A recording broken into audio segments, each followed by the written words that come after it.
Morning बच्चों, बस एक बार कंफर्म कर दो वॉइस ऑडिबल है क्या। एक बार कंफर्म कर दो वॉइस ऑडिबल है क्या। ये सर। तो हम लोग कल क्या देख लिए थे। कल आपके पास इमेज फॉर्मेशन मैंने आपको बताया था, image formation by lens. Image formation by lens बताया था, पूरा आपको बता दिया था। Convex lens and concave lens का जो इमेज फॉर्मेशन होगा उसका ग्राफ कैसे बनेगा। उसके बाद हम कुछ क्वेश्चंस देखे थे and magnification, lateral magnification, longitudinal magnification. उसके बाद least distance between an object and it's real image for convex lens, इसकी वैल्यू आपके पास हो गई थी। लीस्ट डिस्टेंस की वैल्यू ग्रेटर देन आपके पास 4 टाइम्स ऑफ एफ आएगा। आफ्टर दैट आपको डिस्प्लेसमेंट मेथड बताया गया था। डिस्प्लेसमेंट मेथड क्या होता है। डिस्प्लेसमेंट मेथड में बहुत सिंपल सी बातें बताई गई थी कि ऑब्जेक्ट और इमेज, ऑब्जेक्ट और इमेज आपके पास, ऑब्जेक्ट और इमेज का पोजीशन आपके पास फिक्स रहेगा, बस खाली लेंस का पोजीशन क्या हो जाएगा, वेरिएबल रहेगा। और इसमें एक रिलेशन बताया था m1 इंटू m2 इक्वल्स 1। इसके ऊपर एक क्वेश्चन किए थे हम लोग। That's it. Now second question, question number 8। Question number 8, a screen is kept at a distance 1 meter from the object. A converging lens between the object and the screen when placed at any of the two positions which are 60 centimeter apart from a sharp image of the object on the screen. ठीक है, find the focal length of the lens। तो आपको ये बात बोला है कि आपके पास एक स्क्रीन है और वो आपके पास कितने मीटर की दूरी पे, 1 मीटर फ्रॉम द ऑब्जेक्ट। मतलब आप देख लो, ऑब्जेक्ट और इमेज का डिस्टेंस हो गया फिक्स्ड। अगर आपके पास एक स्क्रीन है और मैं इसको फोकल लेंथ बनाता हूँ, मैं ऑब्जेक्ट बनाता हूँ, तो आपके पास ये है ऑब्जेक्ट, दिस इज ऑब्जेक्ट।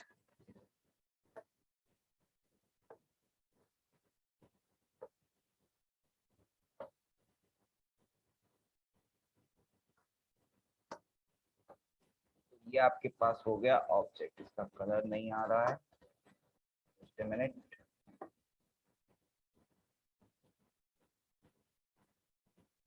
कोई बात नहीं, तो अपन यूज नहीं करेंगे, हम सीधा अपना ऑब्जेक्ट बनाएंगे, जाने दो।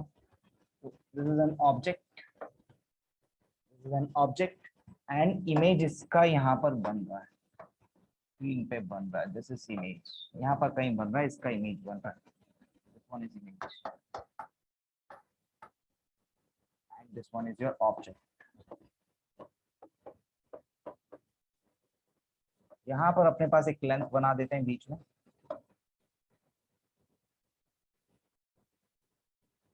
अब लेंस एक्चुअली कहाँ पर है, सबसे पहले आपको बोला है, सबसे पहले आपको बोला है converging lens between the object and screen is placed when placed at any of the two positions which are 60 centimeter apart, which are 60 centimeter apart form से sharp image।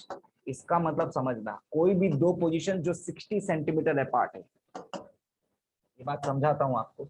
ये आपके पास 1 मीटर का डिस्टेंस है, डी 1 मीटर, ठीक है। तो यहाँ पर सबसे पहले पोजीशन ए बताता हूँ, this is position A, position A. यहां पर आपके पास रखा गया लेंस, यहां पर आपके पास लेंस रखा गया। नाउ ये वाला डिस्टेंस है आपके पास x,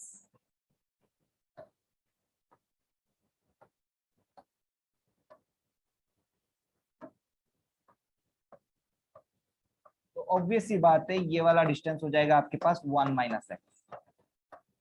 ये रे डायग्राम आपको समझ में आया।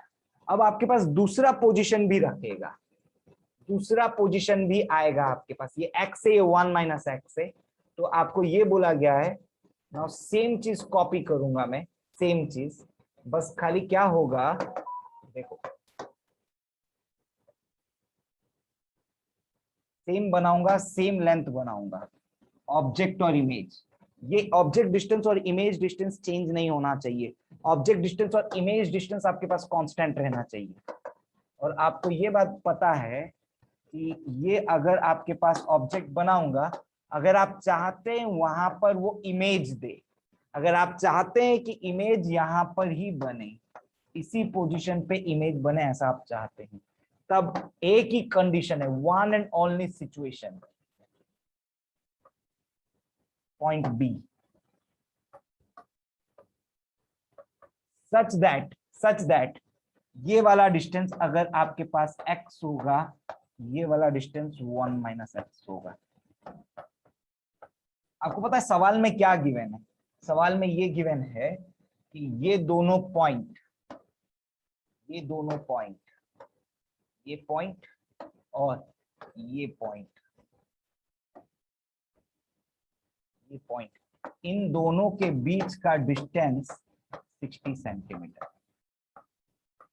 ये टोटल डेटा आपको गिवन है, ए और बी 60 सेंटीमीटर। अभी मैंने बस क्वेश्चन ही लिखा है, ये ही डेटा आपके पास गिवन है कि आपके पास ये वाला पार्ट और इस वाले पार्ट के बीच का डिस्टेंस 60 सेंटीमीटर है। तो फोकल लेंथ तो आपको निकालना आता ही है, लास्ट क्लास में हम लोगों ने फोकल लेंथ निकालना देखा था। आपको ये बात पता है 1/v which is 1/1 - x, ऊपर वाले पार्ट से ले लो, -1/u that is minus of 1/-x is equal to 1/f। तो यहां से आप फोकल लेंथ तो निकाल लेंगे। अगर आप यहाँ पर +x लिखते हैं तो x - 1/x लिखेंगे तो ये 1 बन जाएगा। फोकल लेंथ की वैल्यू यहाँ पर आपके पास क्या आ जाएगी? फोकल लेंथ की वैल्यू आ जाएगी आपके पास सिंपली 1 - x × x। तो अगर आपको x पता चल जाएगा तो क्वेश्चन आपका सॉल्व है। कोई मुझे बता सकता है यहाँ पर x कैसे निकालूंगा? एनीवन, ये डेटा है, ये वाला फॉर्मूला मैं यहाँ पर ऑलरेडी पढ़ा दिया हूं, बस all you need to do is to find x। कोई मुझे बता सकता है x की वैल्यू यहाँ पर कैसे निकालेंगे? आपके सामने पूरा डेटा है, ये वाला डिस्टेंस ऑब्जेक्ट इनटू ए, ऑब्जेक्ट और ए के बीच का डिस्टेंस को x लिए, ए और ये 1 - x है। इनफैक्ट ए और बी के बीच का डिस्टेंस है 60। एनीवन बता सकता है कैसे निकालेंगे? एनीवन?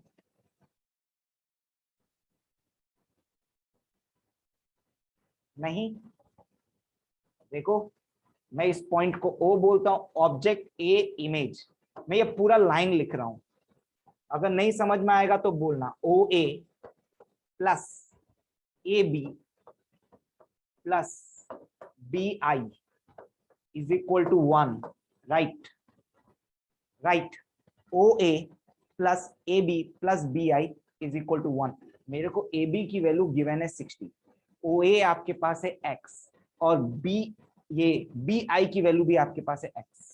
चेक कर लो, OA आपके पास x है, BI भी आपके पास है x है, ये I है, इमेज I, ये है आपके पास ऑब्जेक्ट O, ये पॉइंट है आपके पास A। So OA plus AB plus BI is equal to 1। तो बच्चों यहां से मैं ऐसा बोल सकता हूं क्या? 2x प्लस 60 सेंटीमीटर है वो, उसको मीटर में कन्वर्ट करूंगा, 0.6 is equal to 1, which implies 2x is equal to 0.4 and x is equal to 0.2। मिल गया आपको x। बहुत सिंपल तरीके से, एकदम सिंपल ज्योमेट्री से आपको मिला है। Only you need to do is to put the value of x over here.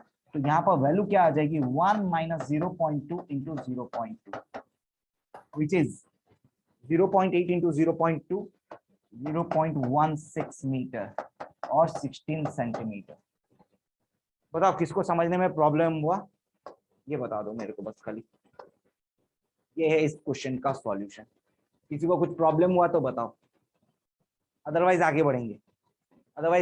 यही सवाल है, ऐसा सवाल आता है। उसके बाद बोला है in the two position of the lens lateral size of image is 4 centimetre and 9 centimetre, find the size of object. ये भी आपको बताया हुआ है, लास्ट क्लास में बताया। ये तो ए पार्ट था ना, बी पार्ट। आपको ये बात बताया है, height of object is equal to under root of h1 plus h2, h1 into h2, ये बताया है हाइट ऑफ ऑब्जेक्ट। तो आप यहाँ पर चेक कर लो, एक 4 दिया है, 9 दिया है, 36। तो हाइट ऑफ ऑब्जेक्ट क्या हो जाएगा? Height of object under root 36। Because आपके पास H1 4 दिया हुआ है, H2 9 दिया हुआ है, वैल्यू क्या हो जाएगा 6 आ जाएगा क्या हाइट ऑफ ऑब्जेक्ट। देखो किसको कुछ नहीं समझ में आया पूछ डालो पहले, किसी को नहीं समझ में आया पूछ डालो जल्दी, अगर हाँ बोलेंगे तो फिर अब हम आगे बढ़ेंगे, हाँ बोलोगे तो आगे बढ़ेंगे। हो गया right. Question number 8, power of lens, power of lens, power of lens क्या होता है, एबिलिटी ऑफ लेंस,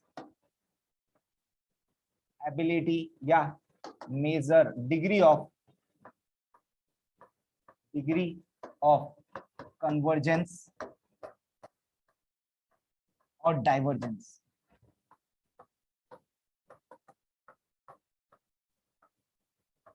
इसको बोलते हैं पावर ऑफ लेंस।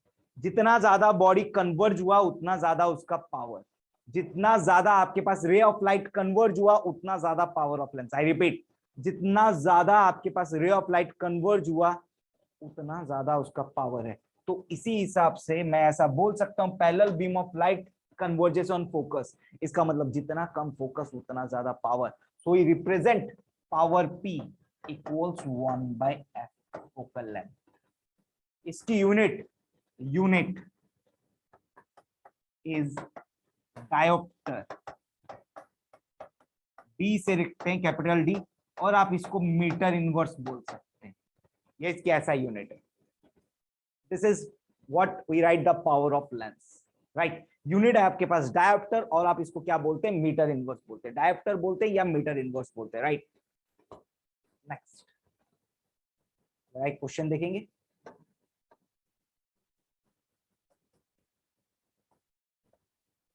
देखो नीट 2016 में आया था ये वाला सवाल, बोला है match the corresponding entries of column 1 and column 2 with column 2, right, where m is the magnification produced by the mirror.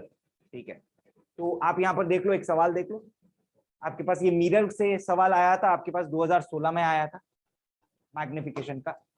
तो अगर मैग्निफिकेशन -2 है, मैग्निफिकेशन नेगेटिव, मैं एक बात बता देता हूं, मैग्निफिकेशन नेगेटिव चाहे वो लेंस हो चाहे मिरर हो, चाहे वो लेंस हो चाहे वो मिरर हो, मैग्निफिकेशन नेगेटिव इसका मतलब है ऑब्जेक्ट इज रियल, और मैग्निफिकेशन पॉजिटिव इसका मतलब है ऑब्जेक्ट इज वर्चुअल। ऐसा, तो आप यहां पर देख लो कौन कौन सा नेगेटिव है। आपके पास -1 -2 है और -12 है, ये नेगेटिव है। और अगर ये नेगेटिव है, ये सारा का सारा रियल इमेज है, और इसको कौन प्रोड्यूस कर रहा है, कनकेव मिरर, मतलब ये वाला।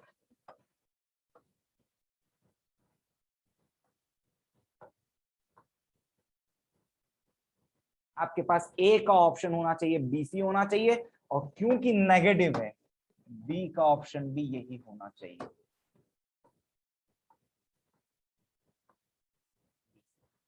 तो आपके पास एक ही ऐसा ऑप्शन है जिसमें ए का ऑप्शन और बी का ऑप्शन सेम है, and this is this, right, this is this. अब आप बोलेंगे सर +2 है, +2 है, +2 का मतलब मैग्नीफाई हो रहा है, मैग्नीफाई हो रहा है, कनकेव। अब हम देखेंगे ये वाला पार्ट को, चलो ये वाला ऑप्शन में हटाता हूं। अब हम देखेंगे आपके पास convex mirror, convex mirror magnify करता है या उसका लेंथ को स्मॉल करता है। कन्वेक्स मिरर मैग्नीफाई कभी भी नहीं करता है, कन्वेक्स मिरर हमेशा क्या करता है, उसको मैग्नीफाई नहीं करता है, उसका साइज को रिड्यूस करता है, कभी भी मैग्नीफाई नहीं करता है। कन्वेक्स मिरर का काम ये नहीं है, आप गाड़ी में बोलते rear view mirror is used as a convex mirror, because वो इमेज के साइज को ऑब्जेक्ट के साइज से रिड्यूस कर देता है, ज्यादा वाइडर फील्ड ऑफ व्यू देता है, right.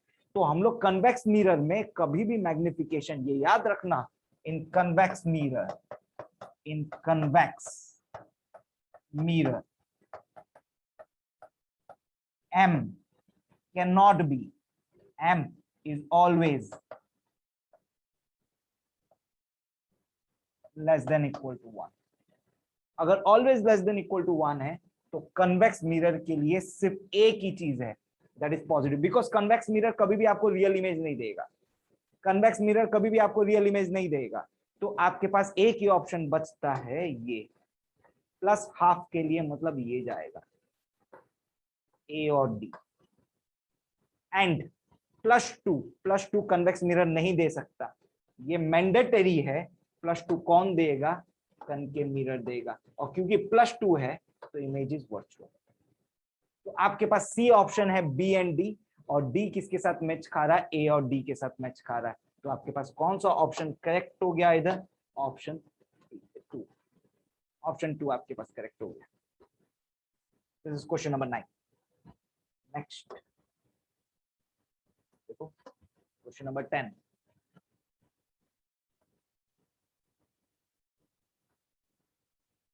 Number 10. A convex lens of focal length 15 centimeter and a converging mirror of focal length 10 centimeter are placed with their principal axis coinciding. Right. अब ये lens और mirror दो है.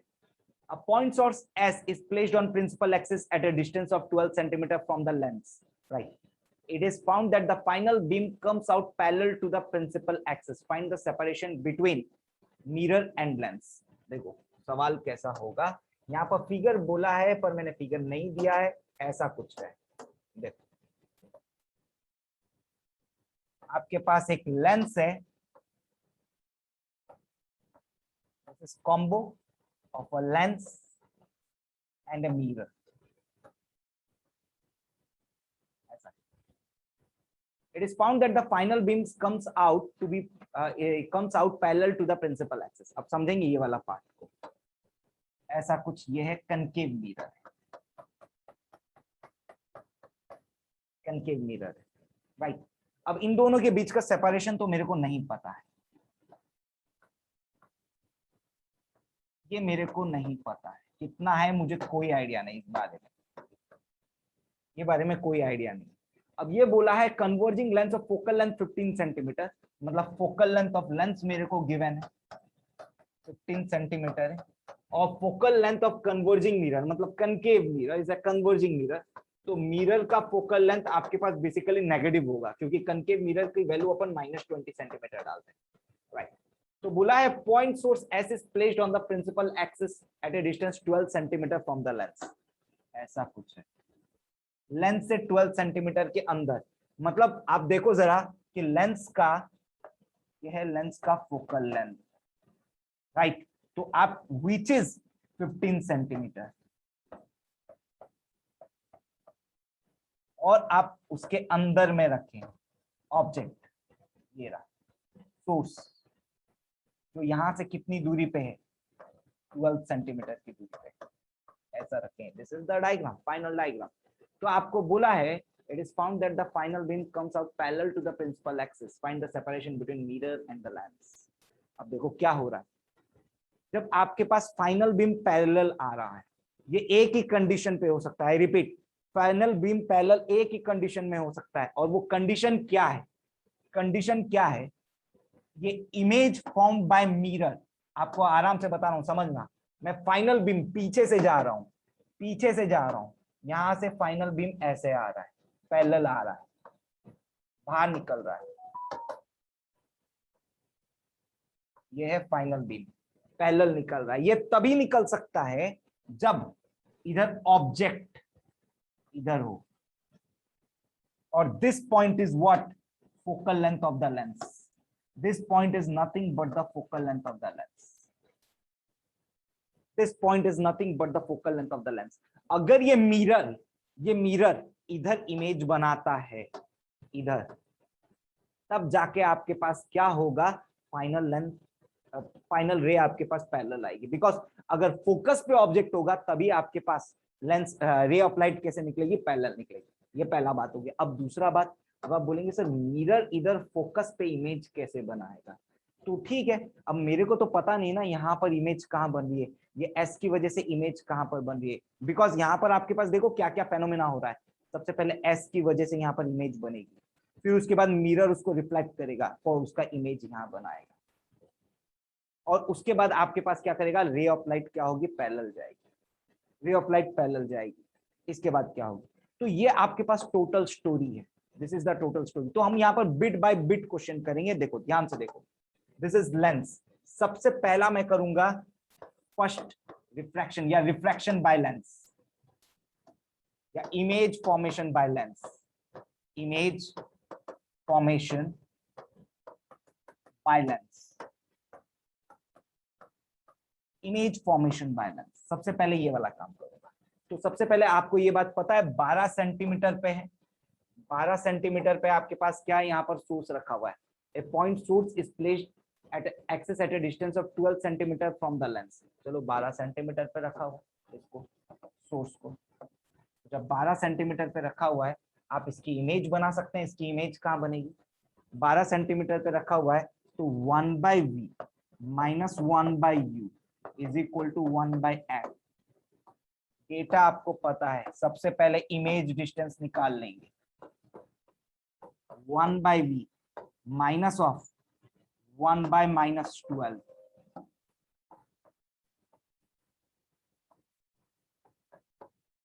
Is equal to 1/f। f की value देख लो कितनी है, 15। तो बच्चों यहां से सबसे पहले v निकाल देते, v निकाल देते। v की वैल्यू सिंपल आ जाएगी यहाँ पर। अगर आप इसको +15 है तो दूसरे साइड में जाएगा तो -15 बन जाएगा। सॉरी +12 है तो दूसरे साइड में जाएगा तो -12 बन जाएगा। तो 1/15 माइनस 1/12। तो यहाँ पर आंसर देखो, मैं जो बोल रहा हूँ जो आएगा 12 minus 12 into 15 divided by 12 minus 15। Value negative आ जाएगी।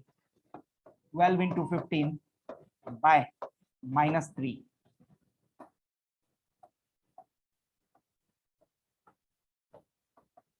-60 सेंटीमीटर।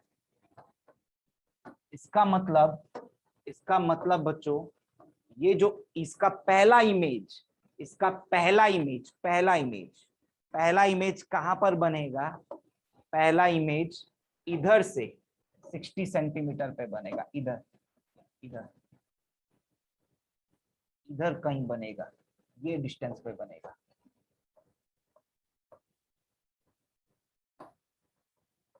मतलब मिरर को क्या दिखेगा, इमेज उससे कितनी दूरी पे, ये ऑब्जेक्ट, इसको एस नहीं दिखेगा, मिरर को क्या दिखेगा, ये एस डैश दिखेगा। Now image of lens, first image of lens is the object for mirror. First image of lens जो एस डैश है, that is object for mirror. Mirror को आपको और ये एस नहीं दिखाई देगा, मिरर को क्या दिखाई देगा, आपके पास ऑब्जेक्ट कहां पर है, इधर एस डैश पे। एस डैश उससे कितने डिस्टेंस की दूरी पे, 60 प्लस डी वाले डिस्टेंस की दूरी पे। आई रिपीट, उससे कितने डिस्टेंस की दूरी पे, 60 प्लस डी के डिस्टेंस की दूरी पे। ये मिरर को दिखाई देगा, ये सीधा सा बात है, मिरर को इतना ही दिखाई देगा। और मैं आपको ये बता देता हूं, मिरर इमेज कहां बनाएगा, अगर ये डी है, मिरर को इमेज, ये मैंडेटरी है कि मिरर यहां से इसी पॉइंट पे इमेज बनाए जो 15 सेंटीमीटर है, या मिरर से कितने डिस्टेंस की दूरी पे है, D-15 पे। मिरर इमेज यही डिस्टेंस पे बनाएगा। अब मेरे पास सारा डेटा हो गया। Now image formation by mirror, बस इमेज फॉर्मेशन बाय मिरर, बस यही दो पार्ट है इधर। अब ध्यान से देखो, मैं यहां पर ऑब्जेक्ट डिस्टेंस फॉर मिरर क्या लिखूंगा, उसकी वैल्यू है -60 plus D, -60 plus D, because आपके पास ऑब्जेक्ट कहां पर है, ये रहा S dash, here is the object. Distance between mirror and lens क्या है, डी। तो मिरर से इस ऑब्जेक्ट का डिस्टेंस क्या है, 60 प्लस डी। इमेज कहां बनाना है, मिरर को इमेज कहां बनाना है, फोकल लेंथ एफ है, इधर बनाना है, इस पॉइंट पे। ऐसा क्यों, इधर क्यों बनाना है, बिकॉज इमेज तब इसलिए बनाना है, बिकॉज बोला गया है final beam comes out parallel. अगर फाइनल बीम यहां से पैरेलल आएगी तो एक ही तरीका है पैरेलल आने का, इस मिरर इमेज यहां पर बना रहा है। जब मिरर इमेज यहां बनाएगा, इस ऑब्जेक्ट का इमेज यहां बनाएगा, फिर वापस से लाइट जब बैक जाएगी तो वो पैरेलल होकर निकलेगी। यही एक तरीका है, और कोई तरीका नहीं है, और कोई तरीका एग्जिस्ट नहीं करेगा। तो इसलिए यहां पर मैंने ऑब्जेक्ट डिस्टेंस भी लिख दिया from the mirror, which is -D-15। दोनों सेम साइड बन रहे, तो इसलिए -D-15 is your object distance. So right now you only need to do is to use mirror formula. और mirror formula में focal length of the converging mirror दे दी गई है 20 centimetre. Question over. 1 by v plus 1 by u equals 1 by f. All you need to calculate is d. बस data में put करो, -1 by d minus 15 -1 by d plus 60 equals -1 by 20। ये आपके पास data आ गया, ये आपके पास डेटा आ गया, देख लो। All you need to do is to put this find the value of d। तो यहाँ आराम से निकलेगा d की वैल्यू। ऊपर आप जाएंगे d plus 60, सबको माइनस माइनस प्लस हो जाएगा, तो d plus 60 plus d minus 15 divided by d minus 15 into d plus 60 is equal to 1 by 20। So there will be a very simple quadratic। यहाँ पर बहुत सिंपल क्वाड्रेटिक बनेगी, नहीं ऐसे नहीं कोई डिफिकल्ट या टिपिकल क्वाड्रेटिक है, सिंपल क्वाड्रेटिक बनेगी। क्रॉस मल्टीप्लाई कर दो, तो यहाँ पर 2d माइनस 45 है, क्रॉस मल्टीप्लाई कर दो, 2d हो जाएगा आपके पास 40d माइनस सॉरी प्लस 45 2 जा 90 900 is equal to d square. अब -15 प्लस 6 -15 प्लस 60 45d और उसके बाद 15 6 900। ये आपके पास पूरा वैल्यू, ये आपके पास क्वाड्रेटिक बन गई। You just need to solve the quadratic. d square plus 45d minus 40d plus 5d minus 1800 is equal to 0। You only need to solve this quadratic and you'll get the value of d। आपके पास वो d की value मिल जाएगी जिसके ऊपर ये क्या हो रहा है, आपके पास क्या ये वाली वैल्यू क्या आ रही है, यहाँ पर कुछ ऐसा सिचुएशन आ रहा है। तो यहाँ से आपके पास d की 2 वैल्यू मिलेगी और आपके पास एक पॉजिटिव वैल्यू हो सकती है, एक नेगेटिव वैल्यू होगी। So you will consider only positive value. यहाँ पर आपको d की 2 वैल्यू मिलेगी, एक पॉजिटिव वैल्यू और एक negative value. You will consider only positive value. किसी को कोई प्रॉब्लम है तो बताएं, समझ में आया क्या बच्चों? Yes sir.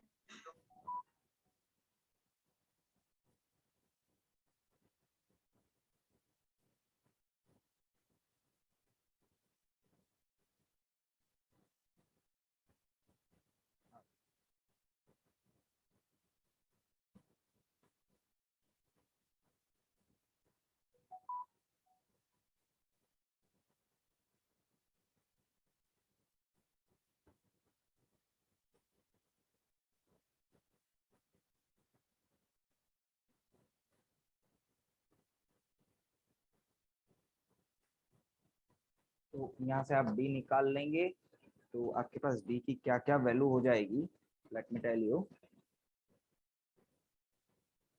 यहाँ पर आपके पास 40 और एक 45 ये ले लेंगे, यहाँ पर यही वैल्यू बन जाएगी, अच्छी वैल्यू बन जाएगी। d square plus 45d minus 40d minus 1800 equal 0। तो आप यहाँ पर देख सकते हैं d plus 45 minus 40 d plus 45। तो यहाँ पर आपको 2 रूट मिल जाएंगे स्प्लिटिंग द मिडिल टर्म से, d plus 45 d minus 40 equal 0। so you will take the positive value, right?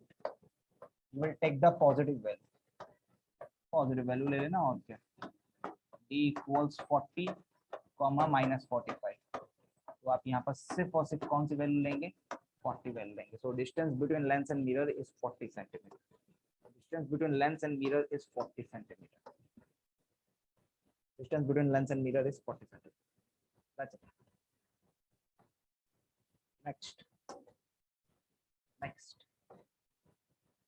देखो, ये आपके पास 2012 में आया था AIPMT। concave mirror of focal length f1 is placed at a distance d from a convex lens of focal length f2, right? A beam of light coming from infinity and falling on this convex lens concave mirror combination returns to infinity. The distance d must be equal to। सवाल देखो, ऐसा कुछ combination है, ऐसा कुछ combination है जैसा आपको अभी क्वेश्चन करवाया। आप बोलेंगे सर उसमें तो इतना टाइम गया, हाँ सही बात है, उसमें डेटा अच्छा नहीं था, इसमें अच्छा है, इसमें अच्छा है। आपको बोला गया है इंफिनिटी से लाइट आ रहा है और वापस इंफिनिटी पे जा रहा है, ये कॉम्बिनेशन है और ये डिस्टेंस डी है। इंफिनिटी से लाइट आ रहा है और वापस इंफिनिटी पे जा रहा है, ऐसा कब होगा? मैंने आपको बताया, वापस पहले उल्टा पार्ट देखते हैं, उल्टा पार्ट देते हैं। इंफिनिटी से आ रहा है वापस, यहाँ पर जो एमर्जिंग वेव है, ये आपके पास जो लाइट एमर्ज होके जा रहा है, ये पैरेलल बीम ऑफ लाइट जा रहा है, ये तभी जा सकता है जब ये लेंस के फोकस पे इसका इमेज बने, लेंस के फोकस पे इसका इमेज बने, तभी ऐसा वापस हो सकता है, अदरवाइज ये वापस नहीं हो सकता। अब आपका सवाल है सर ये अगर ऐसे बन रहा है, लाइट भी तो इंफिनिटी से आ रहा है, सही बात है, लाइट इंफिनिटी से आ रहा है, लाइट इंफिनिटी से आ रहा है तो कहां पर कंसंट्रेट होगा? फोकस पे कंसंट्रेट होगा। और लाइट जब फोकस से इस पे जाएगा, फोकस से इस पे जाएगा, आप बोलेंगे सर वापस से फोकस पे कैसे बनेगा इमेज? फोकस से इस पे जाएगा तो लाइट को यहां से रिटर्न बैक होना है, लाइट को यहीं से रिटर्न बैक होना है, तब जाके देखो लाइट को यहीं से रिटर्न बैक होना है, यहीं से, इधर से रिटर्न बैक होना है, इधर से।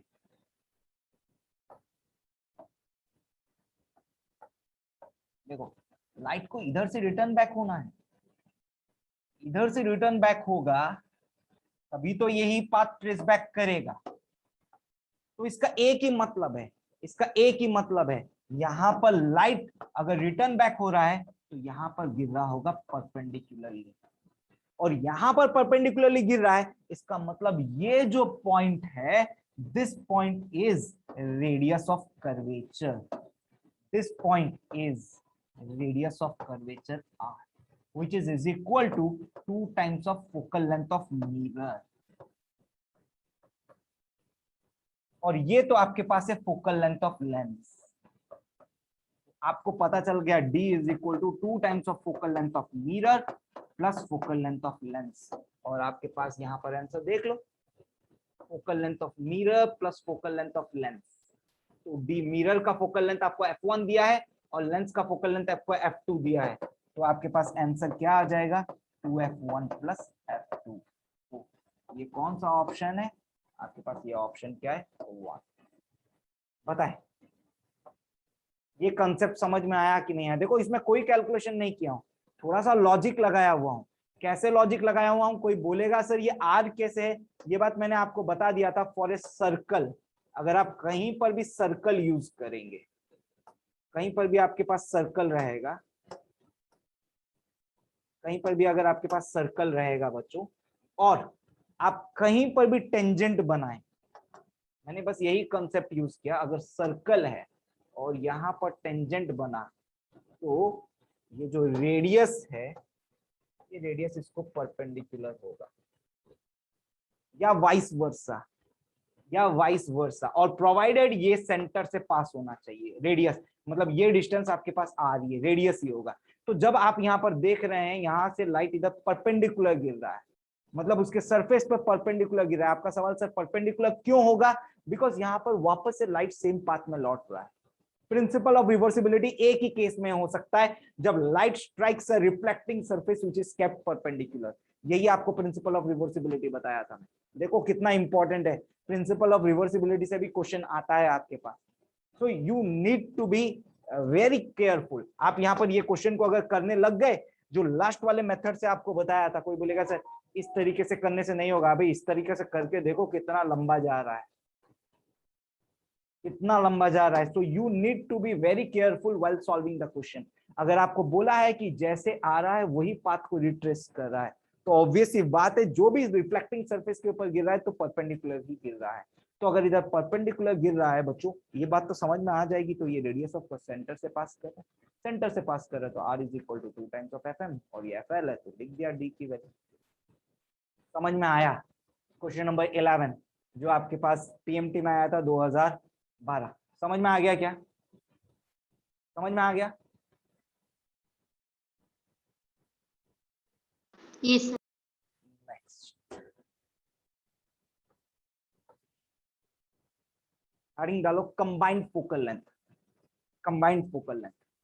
तो यहाँ पर आपके पास दो कॉम्बिनेशन होता है, पहले आपके पास हम लेंस लेंस कॉम्बिनेशन देखेंगे, उसके बाद लेंस मिरर कॉम्बिनेशन देखेंगे। Lens lens combination, lens mirror combination.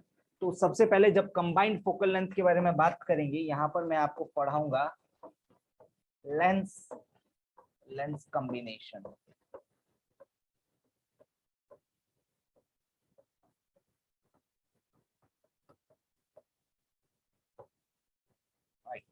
Lens lens combination क्या होता है? आपके पास बहुत सारी लेंस है, जैसे लेंस L1, याद रहे बहुत थिन लेंस। कंडीशन क्या है? लेंस बहुत थिन होनी चाहिए। आप बोलेंगे सर आप यहाँ पर लेंस L1 रखें, इसका भी तो कुछ विड्थ होगा, कुछ एपर्चर होगा, ये ऐसा कुछ विड्थ होगा? नहीं, नहीं होगा, बहुत थिन लेंस है। हम यही कंडीशन लेकर पूरा स्टोरी पढ़े हैं। मैंने आपको थिन लेंस फॉर्मूला पढ़ाया है। तो आप हम लोग यहाँ पर जो भी पढ़े हैं सब थिन लेंस पढ़े हैं, सब थिन लेंस, कोई भी थिक लेंस के बारे में नहीं पढ़े हैं, हमेशा थिन लेंस के बारे में पढ़े हैं। और अगर थिन लेंस के बारे में पढ़े हैं तो ये लेंस L1, लेंस L2, इसका फोकल लेंथ कुछ होगा, यहाँ पर तीसरा लेंस L3,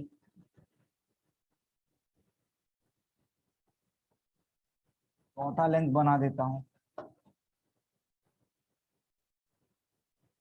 L4। तो यहाँ पर बहुत सारे लेंस है और यहाँ पर सीधा इस तरीके से कंबाइंड है। There are 4 lenses and these 4 lenses are combined, और अपना अपना सबका फोकल लेंथ है, राइट। तो मैं यहाँ पर फोकल लेंथ बता रहा हूं, equivalent focal length is equal to 1/f1 plus 1/f2 plus 1/f3 plus 1/f4। याद रहे साइन मैंने डाला नहीं है। L1 के लिए F1 की वैल्यू पॉजिटिव डालेंगे, L2 के लिए F2 की वैल्यू पॉजिटिव डालेंगे, L3 के लिए F3 की वैल्यू आप नेगेटिव डालेंगे, L4 के लिए F4 की वैल्यू आप नेगेटिव डालेंगे। तो आपके पास जो साइन कन्वेंशन है, साइन कन्वेंशन है, साइन कन्वेंशन मैंने डाला नहीं है, you will use the sign convention and put the value. Now question कैसे आते हैं? या तो आपको डायरेक्ट इक्विवेलेंट फोकल लेंथ निकालने के लिए दिया जाता है, या तो ऑब्जेक्ट और ऑब्जेक्ट डिस्टेंस और इमेज डिस्टेंस के लिए बोला जाता है। अच्छा मुझे एक बात बताओ, अगर मेरे पास ये कॉम्बिनेशन, इक्विवेलेंट वर्ड का मतलब क्या है? इक्विवेलेंट वर्ड का मतलब क्या है? अगर मेरे पास ऐसा सवाल दिया गया, सवाल तो ऐसा होगा कि आपके पास ये है प्रिंसिपल एक्सिस और ये लेंस रखा हुआ है, ये लेंस रखा हुआ है। तो आपको अगर दिया जाएगा कि यहाँ पर एक ऑब्जेक्ट है, अगर इधर एक ऑब्जेक्ट है, here is an object, here is an object, तो इसकी इमेज कहां बनेगी? अगर सवाल दिया जाएगा here is an object, तो इसकी इमेज कहां बनेगी? इस ऑब्जेक्ट की इमेज कहां बनेगी? तो आप बोलेंगे सर ये तो 4 लेंस है, हमको तो क्या करना पड़ेगा, 4 बार रिफ्रैक्शन फॉर्मूला निकालना पड़ेगा। मतलब इसके लिए ये ऑब्जेक्ट है, जो इसका इमेज आया वो L2 के लिए ऑब्जेक्ट है, L2 का जो इमेज बना वो L3 के लिए ऑब्जेक्ट है, L3 का जो इमेज बना L4 के लिए ऑब्जेक्ट है। नहीं, ऐसा नहीं करना है, ऐसा नहीं करना है। What you need to do, अगर ये सवाल आया, all you need to do, यही वापस से सब कुछ रखेंगे, यहां पर ऑब्जेक्ट बना दिया, ऑब्जेक्ट जहां था वहीं पर ही बना देंगे, where you get object, and यहां पर आप एक इक्विवेलेंट लेंस रखेंगे। नेक्स्ट सवाल, सर इक्विवेलेंट लेंस कौन सा होगा, कन्वेक्स होगा या कनकेव होगा? Depends on equivalent focal length. अगर equivalent focal length is positive तो आपके पास लेंस क्या होगा? Lens is convex. अगर आपके पास equivalent focal length is negative तो आपके पास लेंस क्या होगा? Lens is concave. तो आपके पास जो आया वैसा लेंस यहां बना देंगे। लेट मैंने बोला पॉजिटिव आया, तो यहां पर मैं क्या किया, पॉजिटिव लेंस बना दिया, इसका फोकल लेंथ एफ इक्विवेलेंट है। और आप यहां पर क्या कर सकते हैं, ये इक्विवेलेंट लेंस है, और आप यहां पर क्या कर सकते हैं, यहां निकाल दिया ऑब्जेक्ट डिस्टेंस, वो तो ऑब्जेक्ट डिस्टेंस जो था वही था u, तो आप यहां पर फॉर्मूला यूज कर देंगे 1/v minus 1/u equals 1/f equivalent. आपका नेक्स्ट सवाल, सर आपको कैसे पता चलेगा कि आप यहां पर 1/v माइनस 1/u यूज करेंगे? बिकॉज यहां पर sole purpose is refraction, because the sole purpose of the event is refraction, not reflection.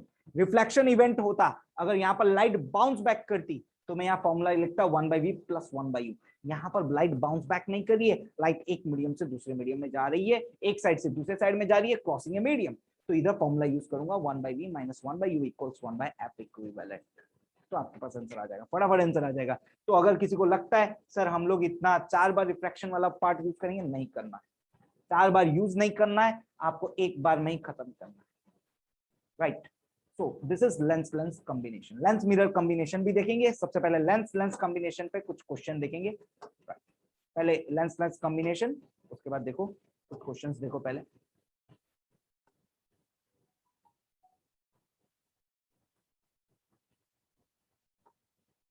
ये देखो, ये वाला क्वेश्चन देखो पहले। A plano-convex lens fits exactly in plano-concave lens. All right. The plane surfaces are parallel to each other. If lenses are made of different material of refractive indices mu1 and mu2, and r is the radius of curvature of curved surfaces of the lens, the focal length of the combination is. ये सवाल आया था NEET 2013 में। तो सवाल देखो क्या है, a plano-convex lens fits exactly in plano-concave lens. मेरे ख्याल से इसको मैं प्लेनो कनकेव लेंस बोल सकता हूं।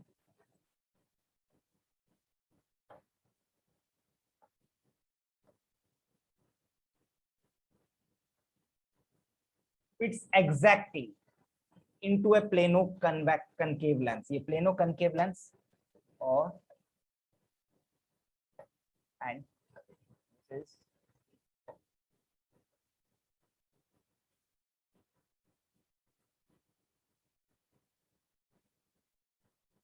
plano convex lens. Just a minute.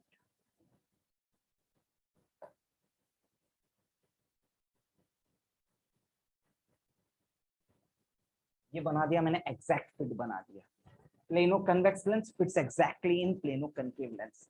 इसका मटेरियल है mu1, इसका मटेरियल है mu2। आपको मैंने निकालना सिखाया था दोनों का focal length, plano convex and plano concave दोनों का फोकल लेंथ निकालना सिखाया था। देख लो, सबसे पहले इसका फोकल लेंथ निकाल लेते, 1/f1 plano concave lens. Formula आपको बताया था μl/μm। तो यहाँ पर मीडियम तो आपके पास एयर पहले ले लेंगे, मीडियम आप एयर ले लेंगे तो आपके पास हो जाएगा μl/1 - 1 और 1/r1।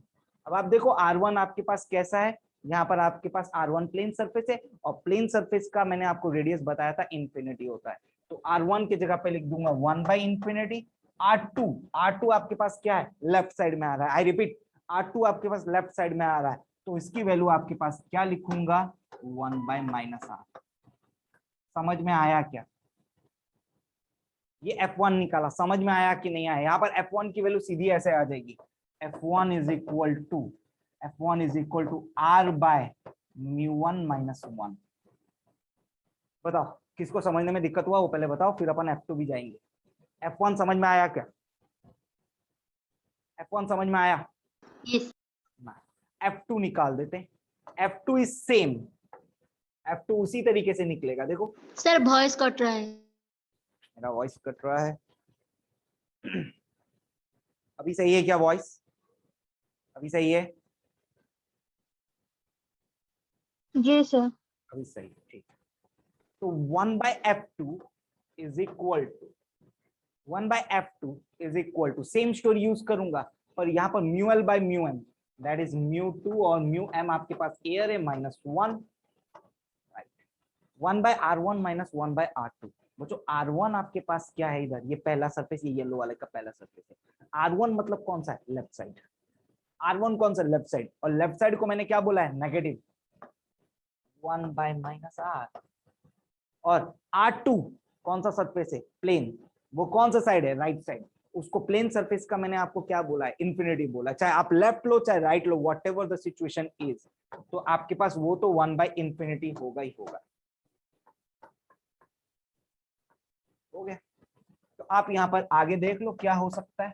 f2 की वैल्यू देखो क्या आ जाएगी, -r/μ2 - 1। This is f2, this is f1। this is f2, this is f1.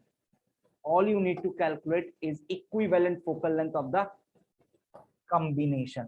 अभी अभी पढ़ाया है 1 by f equivalent equals 1 by f1 plus 1 by f2. देख लो,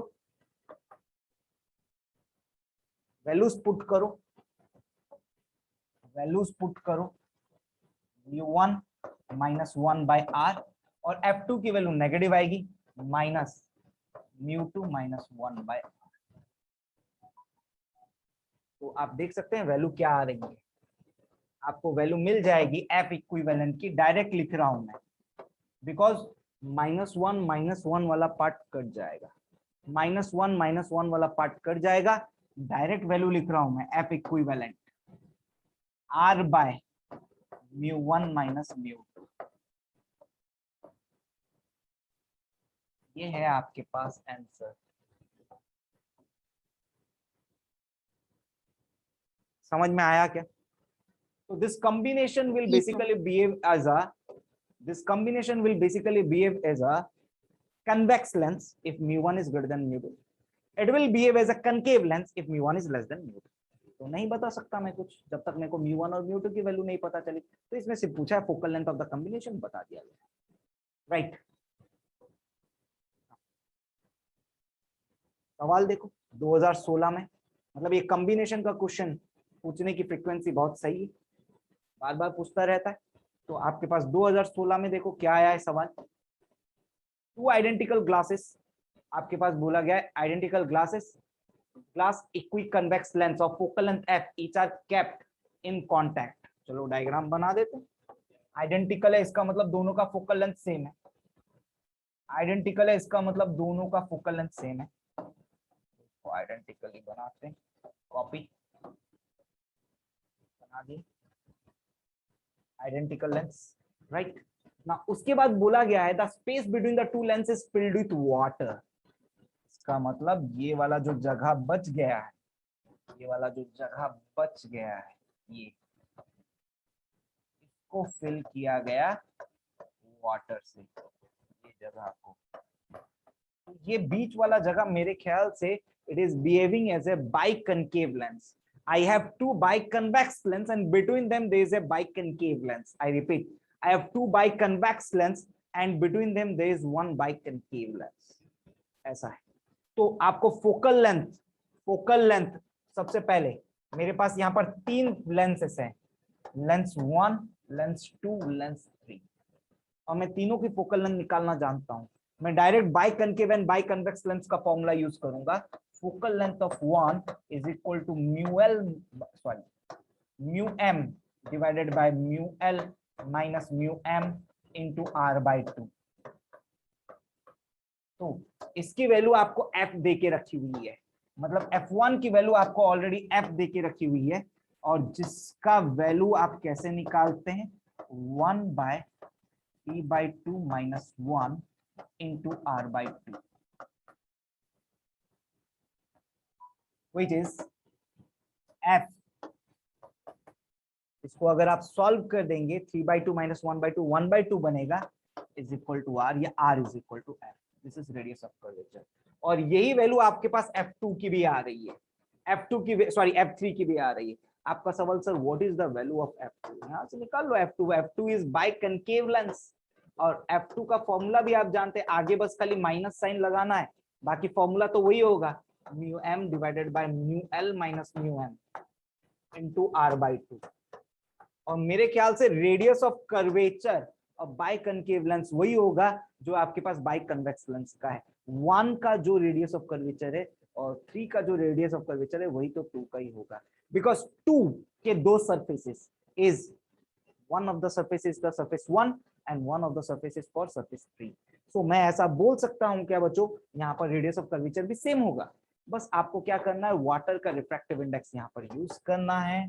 So you can write -1 by 4 by 3 minus 1 into r by 2 over.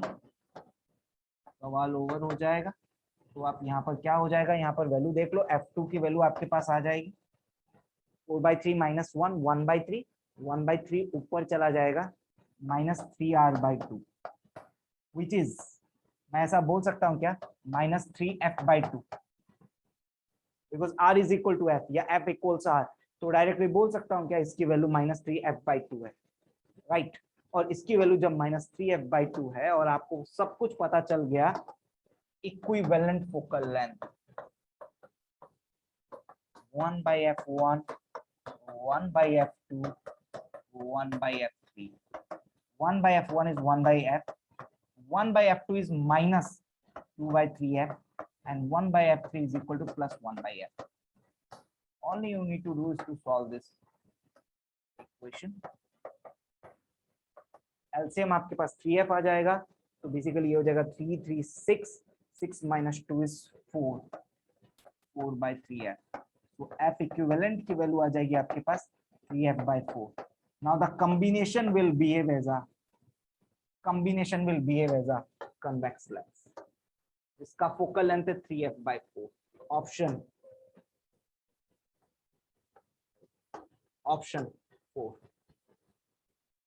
4. Combination will behave as a what? Convex lens whose focal length is 3f/4, right?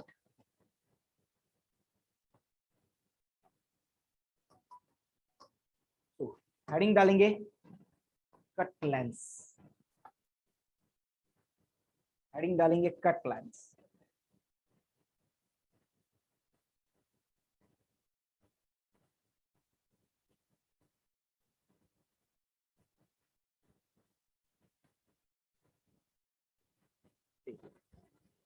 मैं एक lens को, चाहे concave lens हो चाहे convex lens हो, I repeat, एक concave lens हो चाहे कन्वेक्स लेंस हो, मैं दो तरीके से काट सकता हूं, या तो मैं उसका हॉरिजॉन्टल कटिंग कर सकता हूं या आपके पास वर्टिकल कटिंग कर सकता हूं। देखना यहाँ पर ये सवाल आता है, उसके बेसिस पे बता रहा हूं।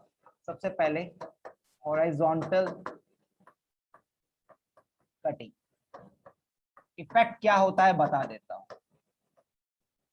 हॉरिजॉन्टल कटिंग, जब आपने हॉरिजॉन्टल कटिंग किया लेंस का, मतलब जैसे एग्जांपल, आप पहला एग्जांपल ले लो, कन्वेक्स लेंस।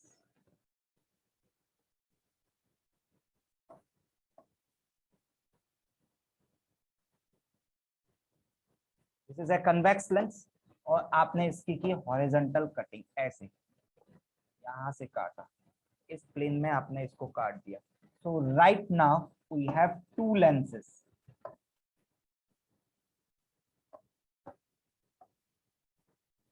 दो लेंस है अपने पास, ऐसा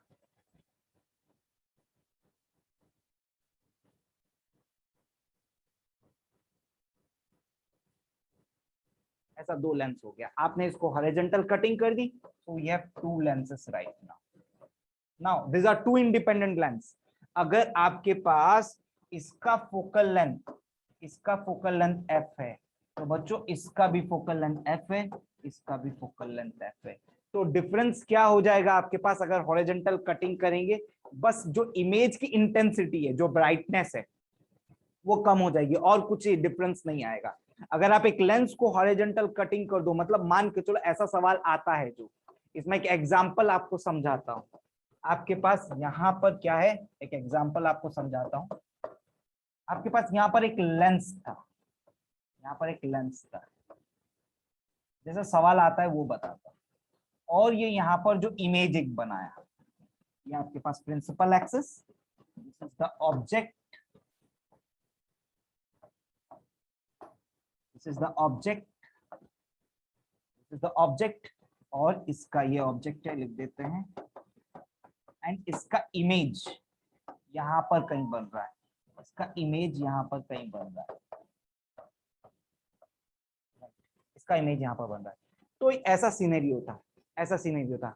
आपने बोला सर नीचे वाला पोर्शन को हमने क्या किया, ब्लैक टेप से रैप कर दिया, पूरा सिचुएशन ऐसा ही रखा, पूरा सिचुएशन ऐसे ही रखा, बट नीचे वाले पोर्शन को मैंने क्या कर दिया, ओपैक कर दिया। तो मैंने क्या किया, नीचे वाले पोर्शन को ओपैक कर दिया, तो क्या सीन होगा आपको ये समझाते हैं। चलो देखते हैं। इधर मैं क्या कर रहा हूँ, कॉपी करके लेके आ रहा हूँ।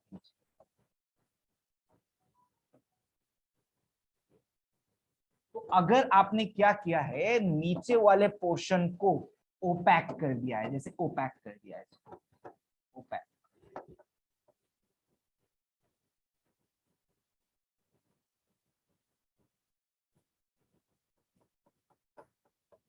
पूरा ओपैक कर दिया, इधर से लाइट और पास नहीं हो सकता, इस जगह से और लाइट पास नहीं हो सकता, इस जगह से और लाइट पास नहीं हो सकता, इस जगह को बना दिया मैंने ओपैक। अब जब इस जगह से लाइट पास नहीं हो सकता, आपका सवाल है सर इमेज का क्या होगा? कुछ नहीं होगा, इमेज की बस इंटेंसिटी कम हो जाएगी।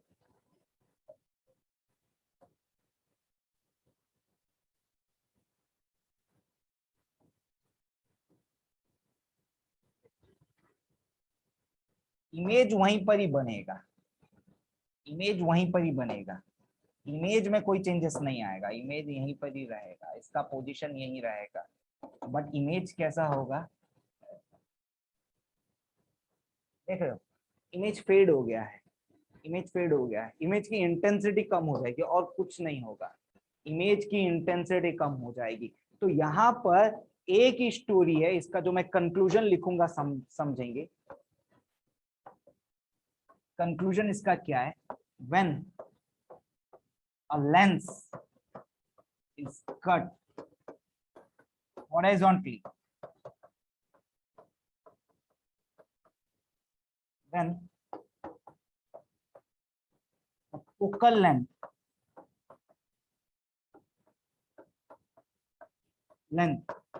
of cut piece never changes, but the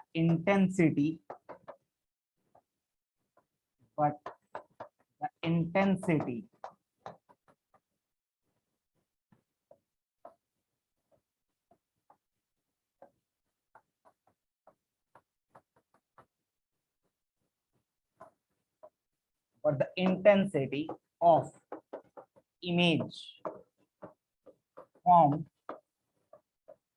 by cut piece decreases। बस यही होगा और कुछ नहीं होने वाला, और कुछ नहीं होने वाला है। अगर आप यहाँ पर इसको क्या करेंगे, कट कर देते हैं, बीच से कट कर देते हैं, तो this forms a individual lens. ये एक लेंस बन गया, ये एक लेंस बन गया, these are two independent lenses. ये आपके पास होता है अगर आप हॉरिजॉन्टल कटिंग करेंगे। तो अगर आप लेंस की हॉरिजॉन्टल कटिंग करेंगे, आप बोलेंगे सर ये सिर्फ कनकेव कन्वेक्स के केस में होता है क्या? नहीं, जो एग्जांपल कन्वेक्स में दिया हूं वही आपके पास सेम है कनकेव के लिए। ऐसा मत समझिएगा कि ये सिर्फ और सिर्फ कन्वेक्स के केस में होता है, कनकेव का भी सेम ही स्टोरी है, राइट। नाउ सेकंड, देखो यहां मैं स्पेसिफाई नहीं किया हूं, मैंने लेंस बोला हुआ, तो कोई भी मत बोल देना सर सिर्फ कन्वेक्स में ऐसा होता है। Now second, vertical cutting.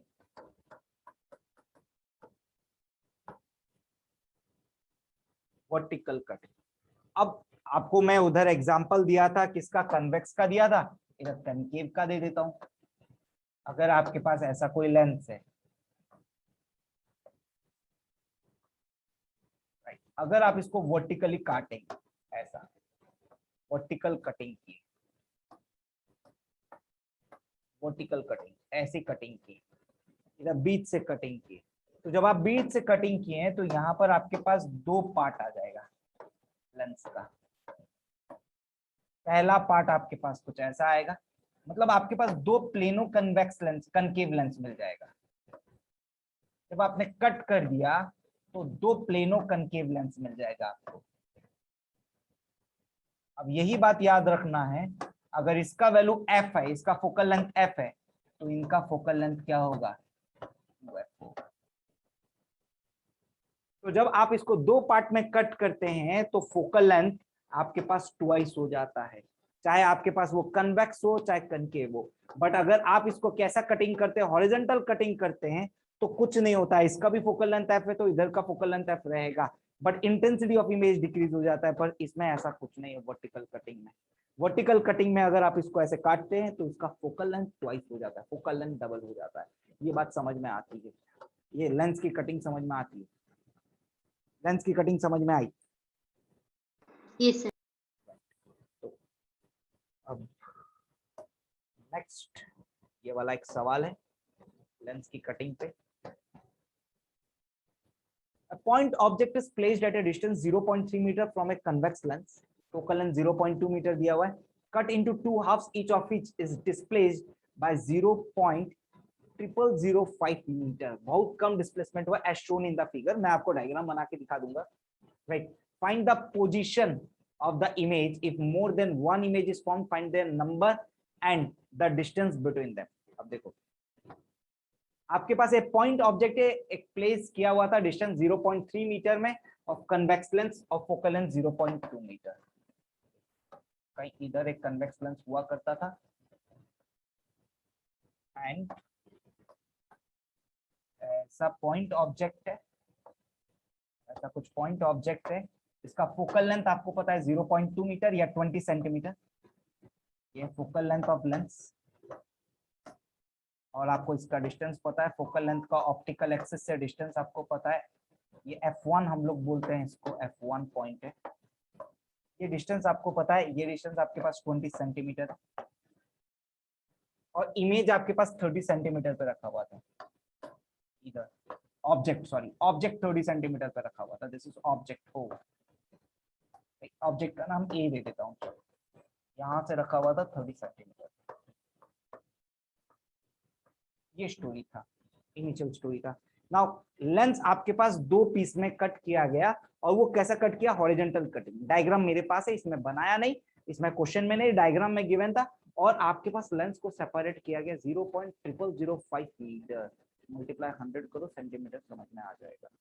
Multiply 100 करो, सेंटीमीटर समझ में आ जाएगा। 0.005 सेंटीमीटर सेपरेशन आपने दिया है, मतलब ऐसा कुछ, ऐसा कुछ बहुत छोटा सा सेपरेशन दिया है। इसको सबसे पहले दो पार्ट में कट किया, ये लेंस को ऐसा दो पार्ट में कट किया है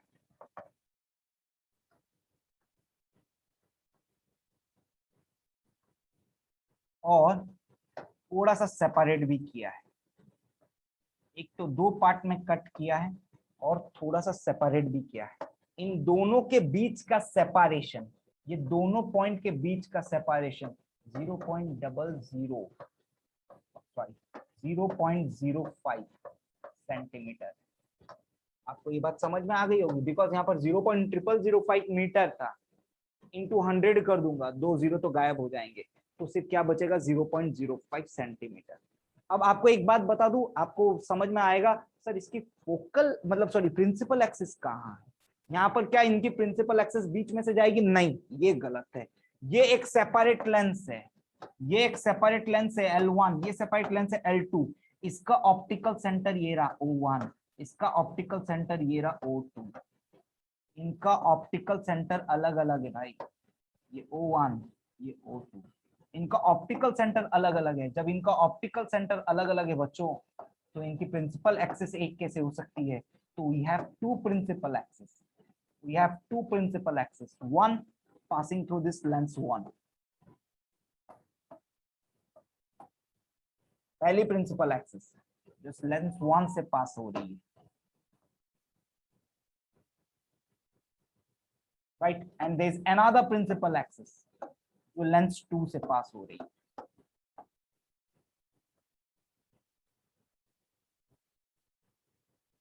लेंस 2 से पास हो रही है, ऐसा लेंस 2 से पास हो रही है। We have two principal axis। अब एक प्रिंसिपल एक्सिस नहीं, दो प्रिंसिपल एक्सिस है, बट ए आपके पास बीच में ही था, ए ने अपना पोजीशन चेंज नहीं किया, ए अभी भी यहीं पर ही है। दिस इज ए, ए जो कि इधर से कितना हाइट नीचे है आपको दिखाता हूं। ए प्रिंसिपल एक्सिस से कितना हाइट नीचे होगा, आपको ये बात पता चली गया होगा। सर इसकी वैल्यू आप क्या कर दीजिए, बाय 2 कर दीजिए, इसकी वैल्यू बाय 2 कर दीजिए। कोई भी प्रिंसिपल एक्सिस से ए का हाइट है आपके पास 0.05/2। यहाँ पर है ए पॉइंट यहाँ पर है। अब ये सवाल देखो, अब मेरे को ये आंसर बताओ, यहाँ पर कितनी इमेज बनेगी? ये पॉइंट है ए, इस पॉइंट ए की कितनी इमेज बनेगी? ये पॉइंट है ए पॉइंट की कितनी इमेज बनेगी बच्चों? ए पॉइंट की दो इमेज बनेगी, ए पॉइंट की दो इमेज बनेगी। तो let's find the image distance. आपको ऑब्जेक्ट डिस्टेंस 30 सेंटीमीटर दिया हुआ है। अच्छा ये बताएं, लेंस 1 और लेंस 2 का फोकल लेंथ क्या होगा? लेंस 1 और लेंस 2 का फोकल लेंथ क्या होगा? सेम होगा या अलग अलग हो जाएगा? 20 सेंटीमीटर होगा या कम हो जाएगा या बढ़ जाएगा? 20 सेंटीमीटर। सेम ही होगा, 20 सेंटीमीटर ही होगा। तो बस मेरे को एक बात बता दें, यहाँ पर फाइनल इमेज डिस्टेंस में यहाँ पर निकाल दूंगा। ऑब्जेक्ट डिस्टेंस 30 सेंटीमीटर है और दोनों इमेज सेम ही जगह पे बनाएंगे। पर कैसे बनाएंगे दिखाता हूँ। दोनों इमेज सेम ही जगह पे बनाएंगे बिकॉज दोनों का फोकल लेंथ सेम है। तो आप यहाँ पर देख लो 1/v minus 1/u equals 1/f। तो 1/v माइनस 1/u की जगह पे क्या लिख दूंगा? Minus of -20 equals 1/f, sorry -20 नहीं, -30 equals 1/f, that is minus of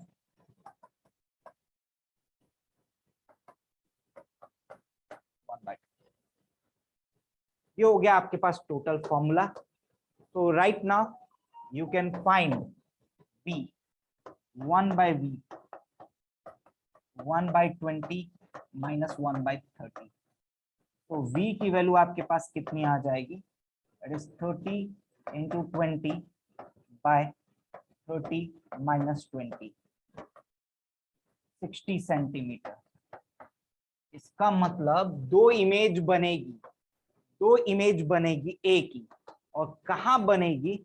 इस जगह से 60 सेंटीमीटर की दूरी पे इधर बनेगी। अब आप बोलेंगे सर दो इमेज किधर बनाएंगे? अगर आप दो बोल दिए तो दो इमेज किधर बनाएंगे? दिखाता हूं दो इमेज किधर बनाएंगे। एक इमेज आपके पास इधर बनेगी, जितनी ऊपर इस प्रिंसिपल एक्सिस से एक इमेज ए डैश, एक इमेज ए डैश, लाइन बनाता हूं थोड़ा सा, एक मिनट।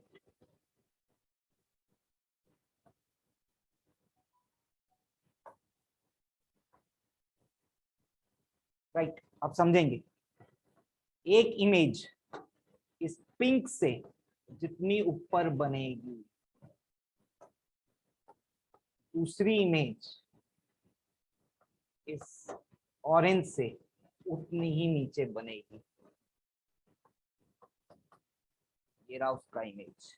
आप बोलेंगे आपको कैसे पता सर? देख लो कैसे पता।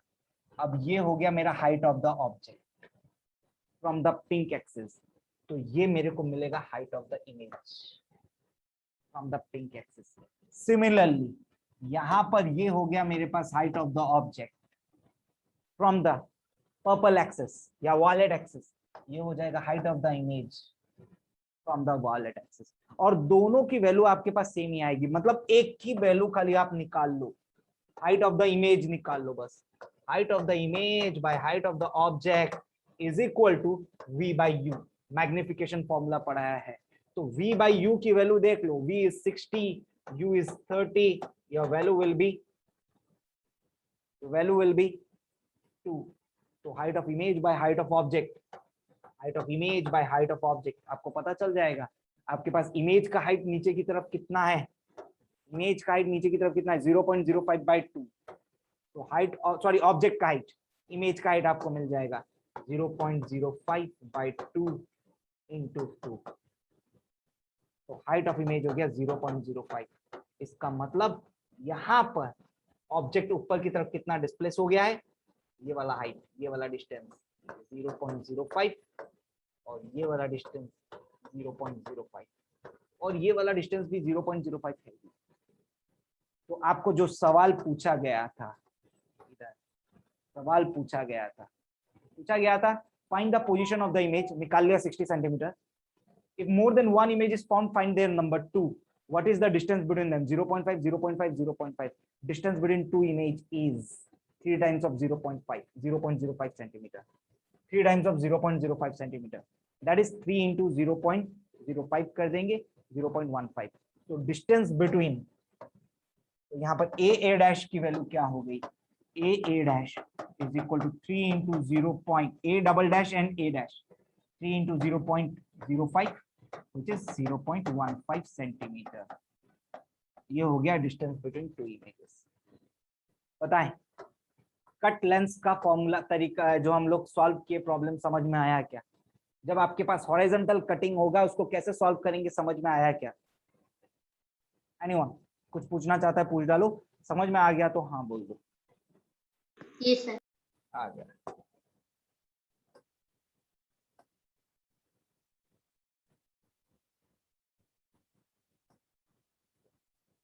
पहले ये वाला पार्ट देखते, silvering of lens. Silvering of lens, silvering of lens क्या होता है, मतलब लेंस और मिरर का combo. Silvering of lens is nothing but lens, एक minute just a minute,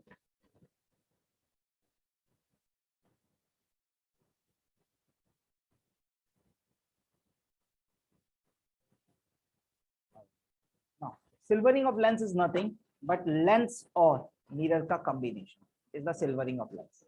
lens और मिरर का combination is the silvering of lens. देख लेते हैं लेंस और मिरर का कॉम्बिनेशन। तो आपको मैंने अब इन सबको पास पास में रखना है, राइट? इसको बोलते हैं आपके पास ये लेंस एंड इसको सिल्वरिंग करना।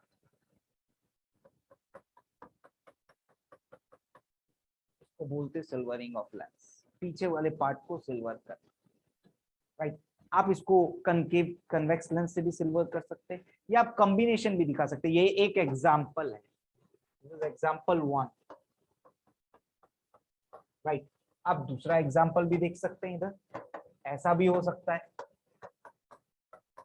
एग्जांपल 2, आप कनकेव लेंस को सिल्वर कर सकते हैं इस साइड में, ऐसा बोल दो।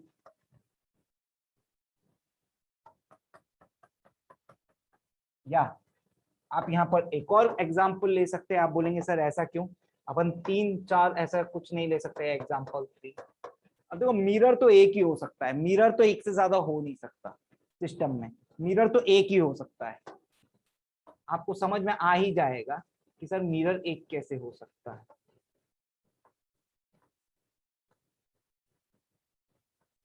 अब आपकी मर्जी, यहाँ पर कनकेव मिरर लगा दो या कन्वेक्स मिरर लगा दो, पर मिरर तो एक ही हो सकता है। यहाँ पीछे में मिरर तो लगा नहीं सकते, यहाँ पीछे में मिरर तो नहीं लगा सकते। क्यों नहीं लगा सकते हैं पीछे में मिरर? क्योंकि बच्चों पीछे में आपके पास फिर क्या हो जाएगा, मिरर अगर लगा दोगे तो क्या हो जाएगा, वहां पर तो कुछ लाइट तो जाएगा ही नहीं ना, वहां पर तो लाइट जाएगा नहीं ना। तो आप जब यहाँ पर कन्वेक्स ऐसे इस तरीके से आप कॉम्बिनेशन दिए हैं, सिल्वरिंग वाला कॉम्बिनेशन दिए हैं, इज द कॉम्बिनेशन, राइट? तो आपके पास यहाँ पर क्या है, एक lens mirror, sorry lens lens mirror. तो आप जब भी ऐसा यूज करेंगे, जब भी ऐसा यूज करेंगे या आप निकालेंगे, यहाँ पर इक्विवेलेंट फोकल लेंथ यूज कर देंगे। इक्विवेलेंट फोकल लेंथ, अब इक्विवेलेंट फोकल लेंथ क्या यूज करेंगे, जो समझाऊंगा समझेंगे। लाइट लेंस से 2 बार पास होगा, आई रिपीट, लाइट लेंस से 2 बार पास होगा। कोई भी लेंस से लाइट 2 बार पास होगा, अगर आपके पास यहाँ पर लेंस देख रहे हैं तो, पर मिरर से एक ही बार पास होगा। लेंस से 2 बार पास होगा, मिरर से एक ही बार लगेगा। इस क्योंकि लेंस से 2 बार पास होगा तो आप कोई भी लेंस यूज किए ना, उसका फोकल लेंथ को ऐसा यूज करेंगे, 2 times of focal length of lens. मतलब आप यहाँ पर ऐसा यूज करेंगे, सबसे पहले लाइट यहाँ से जा रहा है, जैसे इसके लिए मैं ये इसके लिए लिख रहा हूँ, ये वाले पार्ट के लिए लिख रहा हूँ, इसके लिए लिख रहा हूँ इक्विवेलेंट फोकल लेंथ।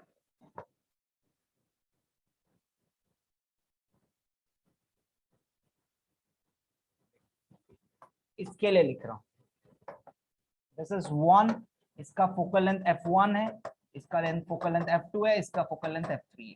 तो मैं इसके लिए लिख रहा हूँ, देखो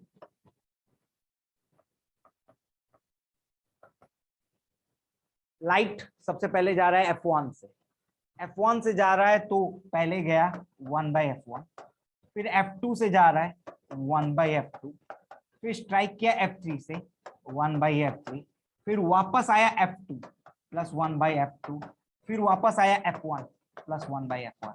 मुझे एक बात बताओ, समझ में आया कि नहीं आया है? बिकॉज लाइट का पाथ, लाइट यहाँ पर बाउंस बैक कर रहा है, लाइट वापस से जाएगा। लाइट सबसे पहले आया इधर, इधर से आया लाइट, लाइट इधर से आया, इधर से आया, इसको क्रॉस किया, इसको क्रॉस किया, इधर आया, फिर वापस से जा रहा है, इसको क्रॉस कर रहा है, इसको क्रॉस कर रहा है, ऐसे जा रहा है, ऐसे हो रहा है, लाइट ऐसे जा रहा है।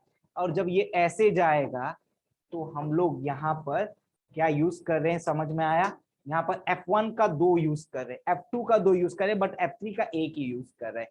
इसलिए मैं यहाँ पर आपको ये लिखवाना चाहता हूं, जब भी आप यहाँ पर सिल्वरिंग करते हैं, तो जब focal length of the lens लिखते हैं, इक्विवेलेंट फोकल लेंथ लिखते हैं, तो हम लेंस के लिए 2 टाइम्स यूज करेंगे और मिरर के लिए 1 टाइम यूज करेंगे।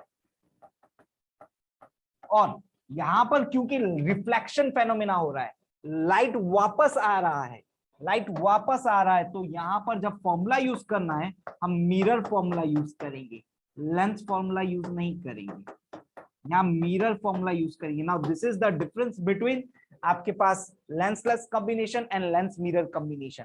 अगर लेंस मिरर कॉम्बिनेशन होगा, इक्विवेलेंट फोकल लेंथ ऐसा यूज होगा और मिरर फॉर्मूला यूज होगा, और लेंसलेस कॉम्बिनेशन में लेंस फॉर्मूला, आपके पास रिफ्रैक्शन फॉर्मूला यूज होगा। समझ में आया कि नहीं आया? समझ में आया? समझ में आया बच्चों? बच्चों समझ में आया क्या? Yes, sir. Right, next next question देखेंगे 16 द कन्वेक्स सरफेस। अच्छा, या एक और छोटा सा बात है, एक छोटा सा बात है यहाँ पर मैं मिस कर गया शायद, इधर कटिंग छोड़ो, combination.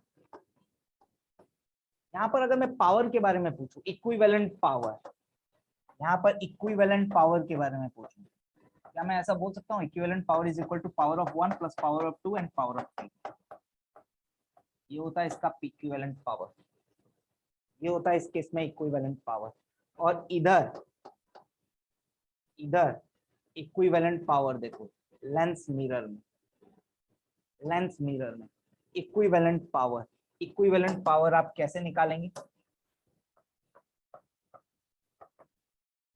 2 times of power of lens plus power of mirror, ये हो गया इक्विवेलेंट पावर।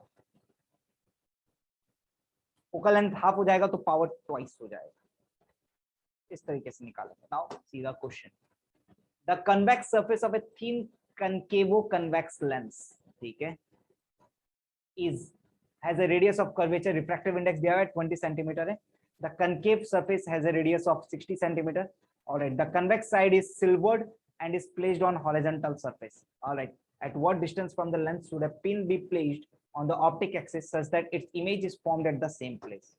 समझेंगे सवाल, समझेंगे यहाँ पर क्या हो रहा है?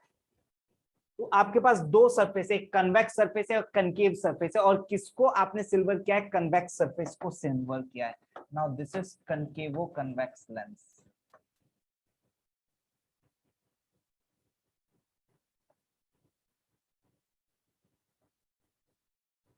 this lens is called concavo convex lens, इस लेंस को बोलते हैं कनकेवो कन्वेक्स लेंस, ये वाली लेंस को।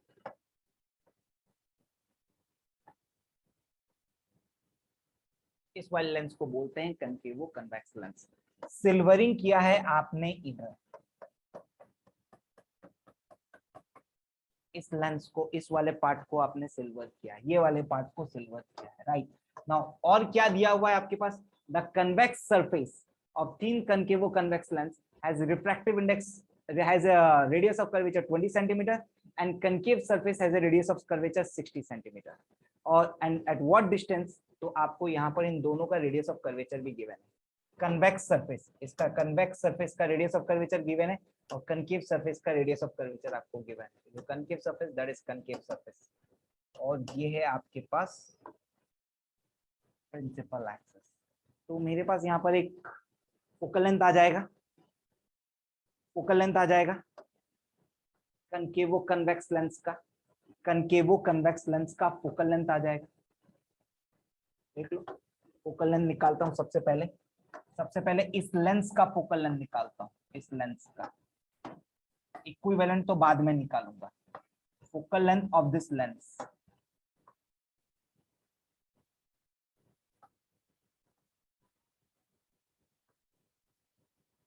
Focal length of this lens, lens कुछ ऐसे दिखाई दे रहा है और इस लेंस का फोकल लेंथ निकाल रहा हूँ। This is surface 1, this is surface 2। अब आपको पता है इसका रेडियस ऑफ कर्वेचर दिया हुआ है 60 सेंटीमीटर और वो इस तरफ है, वो इस तरफ है, R1 is 60 centimetre. In fact convex surface का भी रेडियस ऑफ कर्वेचर इस तरफ ही है और वो आ रहा है R2 is equal to 20 centimetre. ऐसा सवाल दिया हुआ है, देख लो, चेक कर लो। R1 एंड R2 डिफरेंट दिया हुआ है, R1 एंड R2 डिफरेंट दिया हुआ है 20 सेंटीमीटर एंड आपके पास क्या है 60 सेंटीमीटर। तो बच्चों लेंस का फोकल लेंथ निकालने का फॉर्मूला, जब रेडियस ऑफ कर्वेचर आपके पास अलग अलग दिया जाए, आपको ऑलरेडी पता है 1/f is equal to μl/μm minus 1/r1 minus 1/r2। Check कर लो, गेट द आंसर। μl की वैल्यू आपके पास refractive index 1.5, 3/2 minus 1, 1/r1 minus 1/60, 1/r2 minus 1/20। So 1/f equals half of 1/20 minus 1/60। Value निकाल लो, 1/20 माइनस 1/60 कर लो, वैल्यू निकाल लो। तो यहाँ देख लो 60, 1/20 माइनस 60, एलसीएम 60 आएगा आपके पास। 3 minus 1 that is 2/60, that is 1/30। तो फोकल लेंथ देखो लेंस की क्या आ रही है, focal length of the lens यहाँ से अगर कैलकुलेट करेंगे 60 सेंटीमीटर आ रही है। कैलकुलेट करके देख लो, फोकल लेंथ 60 सेंटीमीटर आ रही है। कैलकुलेट करके देख लो, focal length of the lens 60 centimetre आ रही है यहाँ पर। Yes sir. राइट, जब focal length of the lens 60 centimetre आ रही है, अब मेरे को मिरर देखना है। ये तो आपके पास जो पूरा स्टोरी हुआ, ये तो लेंस का हुआ। ये जो आपने स्टोरी बनाया, ये जो स्टोरी बनाया, ये तो सिर्फ और सिर्फ लेंस का हुआ। ये तो लेंस का स्टोरी हुआ। लेंस और मिरर का कॉम्बिनेशन है ये सवाल लेंस और मिरर का कॉम्बिनेशन है। और आपको पता है सिर्फ कन्वेक्स साइड को सिल्वरिंग किया गया है।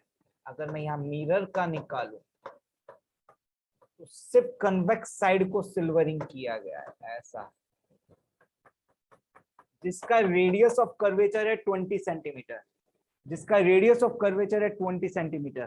तो कोई मेरे को बता सकता है अगर रेडियस ऑफ कर्वेचर 20 सेंटीमीटर है तो what is the focal length of concave mirror? 10 खत्म, 10 सेंटीमीटर आ गया, वो भी माइनस वाला मिरर का, क्योंकि कनकेव मिरर है। फोकल लेंथ ये आ गया। इक्विवेलेंट फोकस मिल जाएगा आपको, equivalent 1/f equivalent 2 times of length, that is 2/60 minus 1/10। तो आप देख सकते हैं फोकल f इक्विवेलेंट की वैल्यू आ जाएगी 10 minus 30, sorry 10 into 30 divided by 10 minus 30, 300 by minus 20 minus 15 centimetre. Means ये जो आपके पास पूरा कॉम्बिनेशन है ना, ये जो आपके सामने पूरा कॉम्बिनेशन, आपके पास वो जो पूरा कॉम्बिनेशन है, ये एक मिरर के जैसे बिहेव कर रहा है, जिसका फोकल लेंथ 15 सेंटीमीटर। ये पूरा कॉम्बिनेशन है एक मिरर के जैसे, कनकेव मिरर के जैसे बिहेव कर रहा है। कैसे पता चल रहा है कनकेव मिरर है? बिकॉज -15 है। तो ये पूरा सिस्टम कनकेव मिरर के जैसे बिहेव कर रहा है, जिसका फोकल लेंथ 15 सेंटीमीटर है। तो यहाँ पर आप क्या करेंगे बच्चों? बस इसको हटाएं, ये पूरा कॉम्बिनेशन को हटाएं और इस कॉम्बिनेशन के जगह पर एक मिरर रख दें। अब जो सवाल पूछा है वो कर दें। सवाल पूछा है कि at what distance from the lens should a pin be placed on the optic axis such that image is formed at the same place. आपको पता है अगर ये फोकल लेंथ, ये फोकस है और ये रेडियस ऑफ कर्वेचर है, तो आपको एक बात पता है कि जब ऑब्जेक्ट को आप रेडियस ऑफ कर्वेचर पे रखेंगे, ये अगर आपके पास ऑब्जेक्ट है, दिस इज ऑब्जेक्ट, तो बच्चों इमेज भी यहीं बनेगी, इमेज भी यहीं पर ही बनेगी। This is image. ये आपको पता होना चाहिए, ये आपको पता होना चाहिए। अगर रेडियस ऑफ कर्वेचर पे रखते हैं तो ऑब्जेक्ट जहां पर है इमेज भी वहीं पर ही बनता है। दिस इंप्लाइज ये डिस्टेंस आपके पास कितना हो गया, 30 centimetre. So what is your answer, कहां पर आपको ऑब्जेक्ट को प्लेस करना चाहिए, 30 सेंटीमीटर की दूरी पे प्लेस करना चाहिए। समझ में आया क्या? क्वेश्चन नंबर 16 समझ में आया? समझ में आया? क्वेश्चन नंबर 16 बताएं। किसी को कुछ प्रॉब्लम है पूछ डालो। नहीं है? नहीं है? Yes, sir. आगे बढ़ते हैं। तो this is the total story about your lens. पूरा लेंस वाला पार्ट मैंने, रिफ्रैक्टिंग जो भी आपके पास जितने भी टाइप के क्वेश्चन आते हैं वो वाला पार्ट मैंने आपका यहाँ पर खत्म कर दिया है। Now will go for optical instrument, last part of the refraction. 3 part है आपके पास रिफ्रैक्शन के, आपको ऑलरेडी बता दिया। Refraction through plane surface and prism, वो वाला पार्ट आपको बता दिया। दूसरा आपके पास है रिफ्रैक्शन थ्रू लेंस, ये वाला पार्ट भी हम लोगों ने देख लिया, पूरा देख लिया रिफ्रैक्शन थ्रू लेंस, और इसमें से जितने टाइप के क्वेश्चन आते हैं वो सारे करवा दिए। अब लास्ट पार्ट है रिफ्रैक्शन का, लास्ट पार्ट है आपके पास रिफ्रैक्शन का, that is optical instruments, that is optical instrument. And human I is a natural optical instrument. Human eye is a natural optical instrument.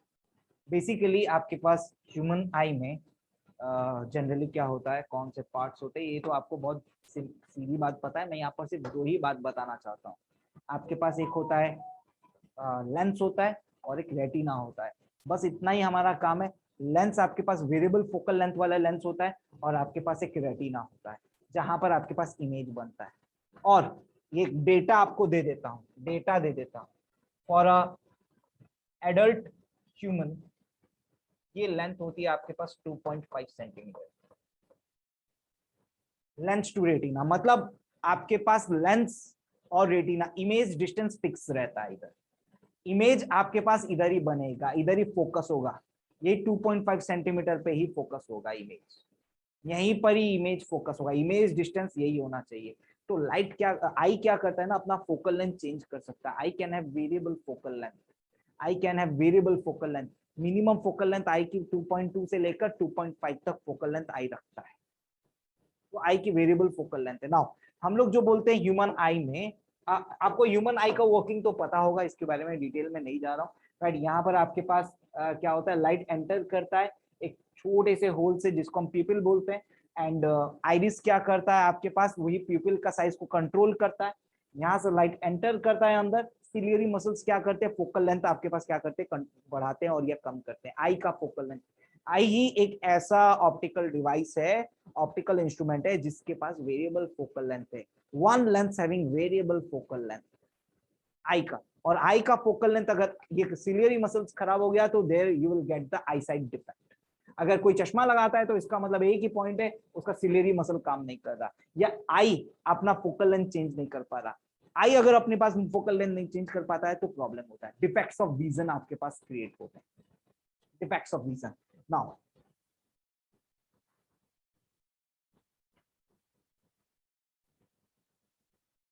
सबसे पहले हम लोग देखें पावर ऑफ एकोमोडेशन ऑफ आई। इसमें ह्यूमन आई वर्किंग आपको पता है, पावर ऑफ एकोमोडेशन।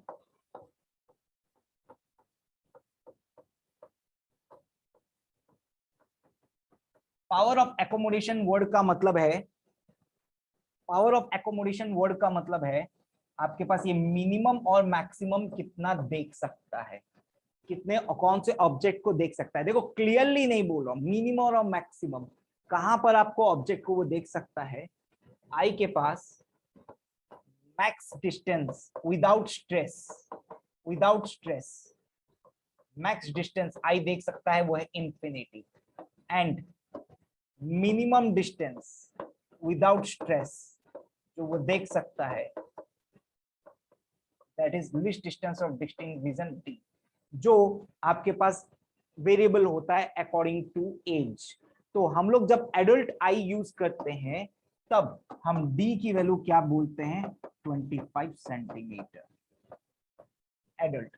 बच्चों के लिए जो छोटे बच्चे हैं उनके 7 सेंटीमीटर होती है, जैसे जैसे वो बड़े होते हैं 7 सेंटीमीटर, 15 सेंटीमीटर, 25 सेंटीमीटर, मतलब एज के अनुसार ये डी की वैल्यू चेंज होती रहती है। एज के अनुसार जैसे जैसे आप बढ़ते रहते हैं पावर ऑफ एकोमोडेशन आपके पास क्या होता रहता है, चेंज होता रहता है। जैसे आपके पास ग्रोथ होता है पावर ऑफ एकोमोडेशन आपके पास चेंज होता रहता है, राइट। तो आपके पास मैक्सिमम डिस्टेंस तो इंफिनिटी रहेगा फॉर अ नॉर्मल ह्यूमन आई, और मिनिमम डिस्टेंस आपके पास क्या रहेगा, 25 सेंटीमीटर एडल्ट के केस में। ये आपके पास ह्यूमन आई का बेसिक डेटा। और आपको तो ये वाला बात तो मैं बता दिया हूँ, क्या बता दिया हूँ कि ये जो डिस्टेंस है 25 सेंटीमीटर है, सॉरी 2.5 सेंटीमीटर रहेगा इसके बीच में। तो उसके बाद आप फोकल लेंथ अपने आप निकाल सकते हैं। अगर इंफिनिटी पे होगा तो आपके पास आई की मैक्सिमम फोकल लेंथ, आप अगर बोलना चाहेंगे सर फोकल लेंथ निकालना है, आई की फोकल लेंथ मतलब फॉर ऑब्जेक्ट एट इंफिनिटी, तो उस समय आई की फोकल लेंथ क्या होगी, बहुत सिंपल है, 1/v minus 1/u equals 1/f। आपको इमेज तो बनाना है रेटिना पे जो कि लेंस से है 2.5 सेंटीमीटर की दूरी पे। u की वैल्यू आपके पास इंफिनिटी है, f आपके पास पता चल जाएगा। इस केस में आई की फोकल लेंथ है 2.5 सेंटीमीटर। जब आपके पास ऑब्जेक्ट कहां पर होगा, इंफिनिटी पे होगा। सिमिलरली जब object least distance of distinct vision पे होगा, और ऑब्जेक्ट एट डी, तो इमेज तो वहीं बननी है भाई, 1/v minus 1/u equals 1/f। Image तो वहीं बननी है, 1/2.5 माइनस 1/25 इक्वल्स 1/f। तो मेरे ख्याल से यहाँ पर वैल्यू आ जाएगी, अगर आप इसको थोड़ा सा सॉल्व करेंगे वो ऊपर 10/25 बन जाएगा, माइनस 1/25 इक्वल टू 1/f। तो f की वैल्यू आपके पास हो जाएगी 25/9 which is approximately 2.2 centimetre. Approximately ये आपके पास 9/25 क्या आएगा, 9 2 18, देख लेते हैं, कैलकुलेशन कर लेते हैं।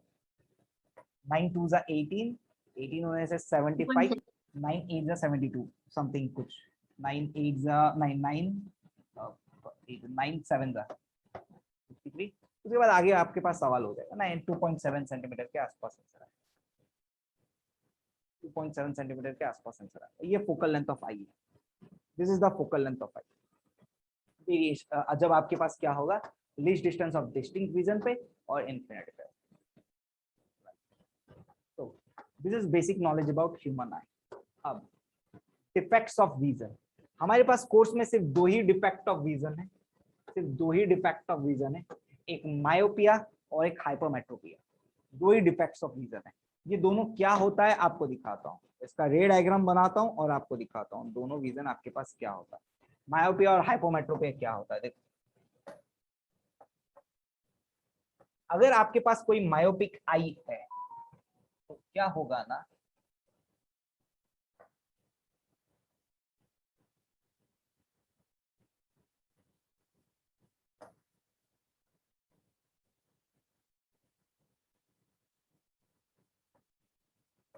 यहाँ पर जो लेंस है ना, अगर मायोपिया हम इसको बोलते हैं फार साइटेडनेस बोलते हैं, पहला वाला।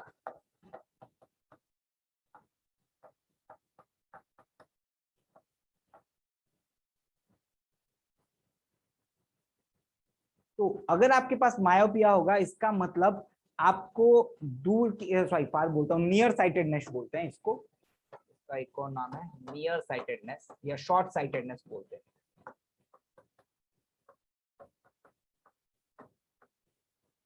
तो यहाँ पर क्या होता है ना, आपके पास दूर की ऑब्जेक्ट नहीं दिखाई देती। अब आपके पास far point is not infinity.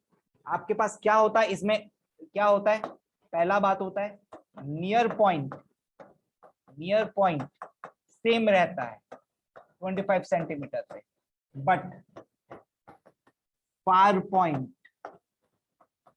Far point is not equal to infinity. ऐसा होता है। जब फार पॉइंट इंफिनिटी नहीं होता है तो एक्चुअली में प्रॉब्लम क्या होती है, इमेज इधर बन नहीं पाती है।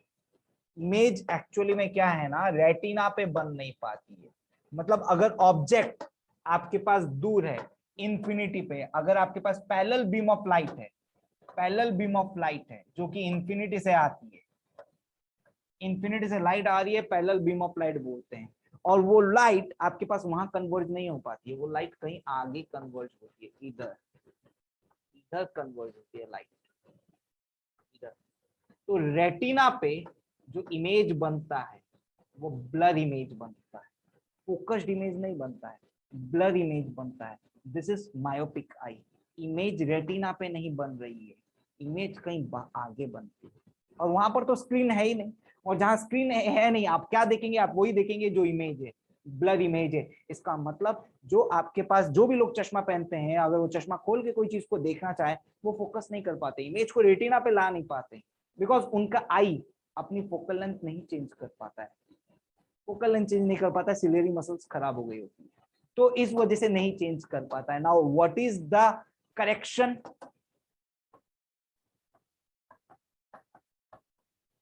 concave lens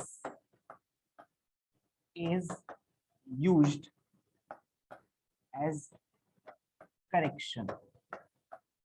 concave lens क्यों यूज होता है, बिकॉज आपके पास एक फार पॉइंट, फार पॉइंट कुछ आगे आ गया होता है, फार पॉइंट जो इंफिनिटी पे था वो इंफिनिटी पे नहीं है। कनकेव लेंस बस एक ही काम करता है, फार पॉइंट को इंफिनिटी पे ले जाता है। फार पॉइंट क्या है, फार पॉइंट क्या, मैक्सिमम डिस्टेंस जो ह्यूमन आई देख सकता है बिना स्ट्रेस के, मैक्सिमम डिस्टेंस जो ह्यूमन आई देख सकता है बिना स्ट्रेस के, वो है फार पॉइंट।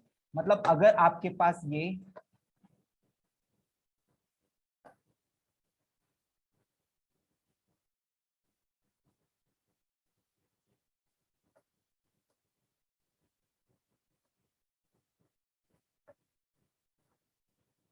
अगर ये आई है, तो मैं आपको सबसे पहले फार पॉइंट दिखाता हूं, फार पॉइंट किसको बोलते हैं, फार पॉइंट किसको बोलते हैं।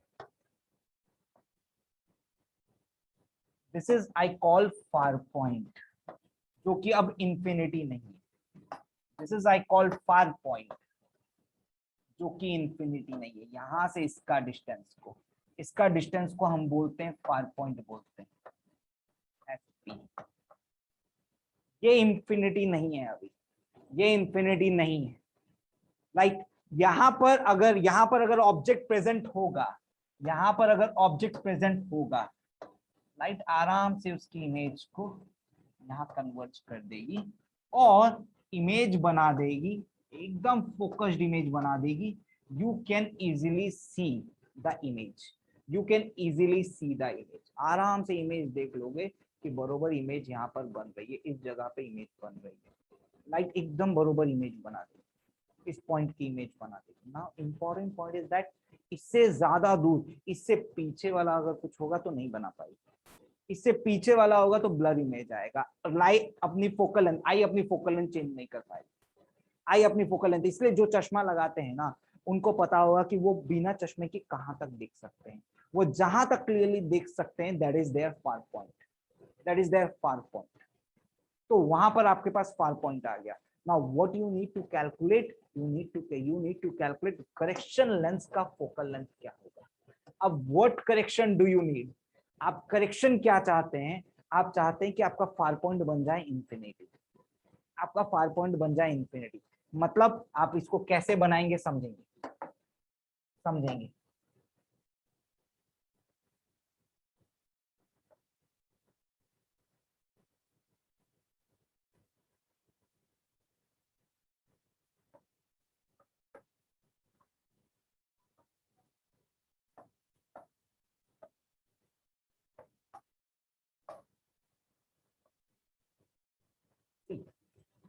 आपको भी ये बात पता है, आपको भी ये बात पता है कि क्या होता है, पैरेलल बीम ऑफ लाइट आती है। आपको ये बात पता है कि पैरेलल बीम ऑफ लाइट आती है इंफिनिटी से, राइट। तो हम जब यहाँ पर एक कनकेव लेंस रखते हैं, वो क्या करता है ना, क्योंकि आई सिर्फ वही देख सकता है जो फार पॉइंट पे है, आई और कुछ नहीं देख सकता, आई सिर्फ फार पॉइंट देख सकता है। तो हम क्या करते हैं ना, फार पॉइंट तक देख सकता है, ये है far point, this is the far point of I, far point. तो पैरेलल बीम ऑफ लाइट आएगी तो आई को नहीं दिखाई देगी। कनकेव लेंस क्या बोलता है, कनकेव लेंस बोलता है चलो मैं पैरेलल बीम ऑफ लाइट लेकर आता हूं, पर लाइट को ऐसा लगना चाहिए, लाइट को ऐसा लगना चाहिए, क्योंकि लाइट सिर्फ इधर तक के डिस्टेंस की इमेज बना सकती है, इधर तक के डिस्टेंस तक की इमेज बना सकती है, इतना ही फोकल लेंथ हो सकता है, लाइट जो अभी फोकल लेंथ है उतना ही फोकल लेंथ हो सकता है। तो लाइट को ऐसा लगना चाहिए कि मेरे पास लाइट इधर से, मैं आई को ऐसा लगना चाहिए लाइट इधर से आ रहा है, ऐसा कुछ, ऐसा कुछ।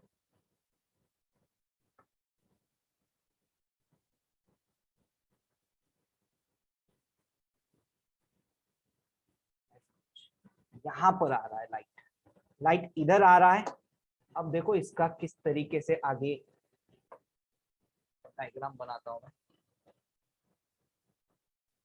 यहां से ये हुआ डाइवर्ज,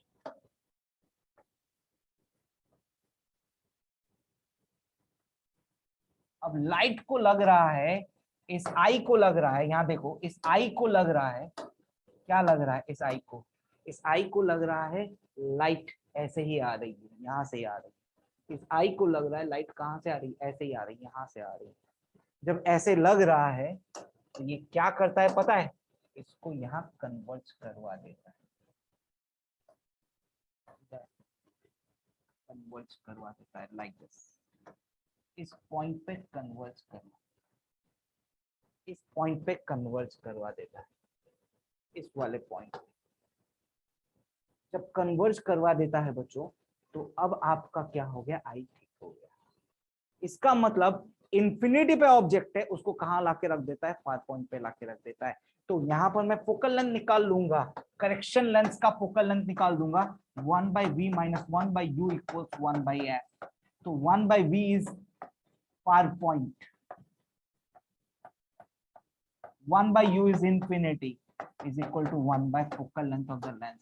तो आपको ये बात समझ में आ गई, focal length of the lens, concave lens minus far point है, is negative of far point. जो आपके पास फार पॉइंट होगा वही आपके पास करेक्शन लेंस का फोकल लेंथ होगा।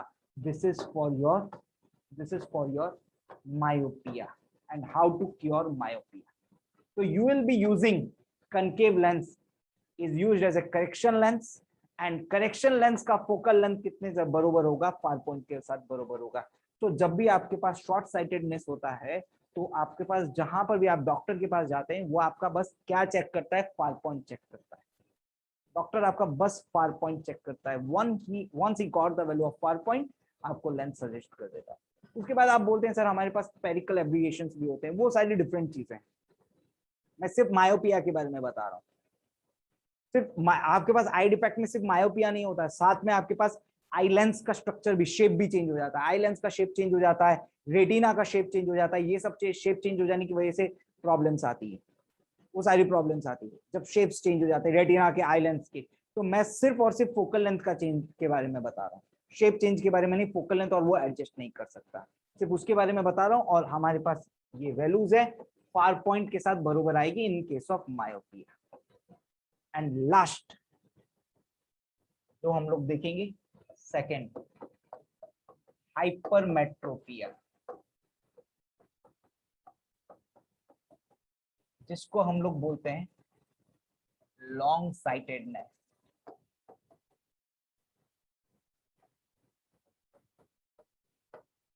इसका मतलब दूर का दिखाई देगा और पास का दिखाई नहीं देगा। लॉन्ग साइटेडनेस वर्ड का मतलब है दूर का दिखाई देगा और पास का दिखाई नहीं देगा। देख लो, दूर का दिखाई देगा और पास का दिखाई नहीं देगा। रीजन क्या होता है, यहाँ पर देखो, near point is greater than 25 centimetre, less than नहीं, ग्रेटर देन। दूसरा, इसमें फार पॉइंट इंफिनिटी ही रहता है, right. Convex lens is used as correction factor.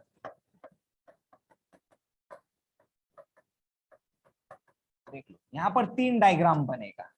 एक पहला बनेगा मायोपिक आई, फिर दूसरा बनेगा आपके पास जब वो क्या क्लियर देख सकता है, फिर हम क्या देखेंगे, करेक्शन वाला डायग्राम देखेंगे। पहला डायग्राम मायोपिक, सॉरी हाइपरमेट्रोपिक आई। पहला डायग्राम हाइपरमेट्रोपिक आई।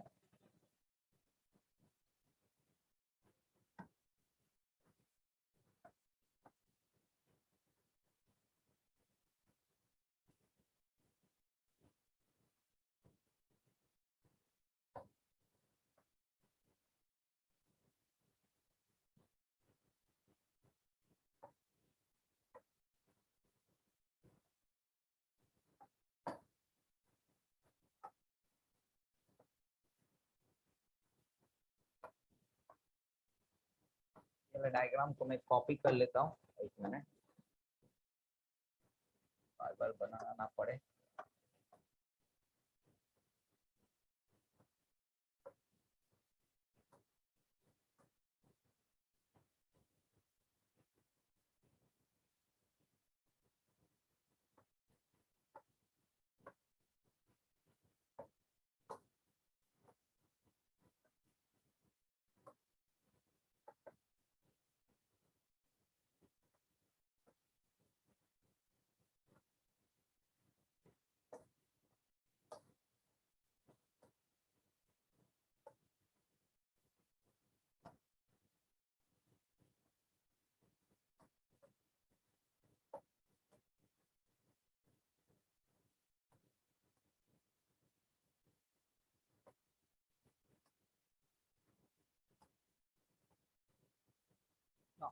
देखो, तो जनरली यहाँ पर नियर पॉइंट का इशू होता है। नियर पॉइंट में क्या इशू होता है, आपके पास जो 25 सेंटीमीटर है, अगर आप यहाँ पर ऑब्जेक्ट रख देते, ऑब्जेक्ट यहाँ पर कहाँ रखेंगे, 25 सेंटीमीटर इधर अगर आप ऑब्जेक्ट रखते हैं, तो लाइट रेस क्या होती है, रेटिना के पीछे कन्वर्ज होती है, आगे कन्वर्ज नहीं होती है, रेटिना के पीछे कहीं कन्वर्ज होती है। अब पीछे तो जा नहीं सकती लाइट रे रेटिना को छोड़कर, तो इमेज बनता है यहाँ पर ये वाला, विच इज ब्लर इमेज। यहाँ पर एक ब्लर इमेज बनता है, एक ब्लर इमेज बनता है, ये होता है hypermetropic eye. This is hypermetropic eye. एक ब्लर इमेज बनता है इस पॉइंट पे, क्योंकि कन्वर्जेंस पॉइंट कहाँ होता है, रेटिना के पीछे होता है।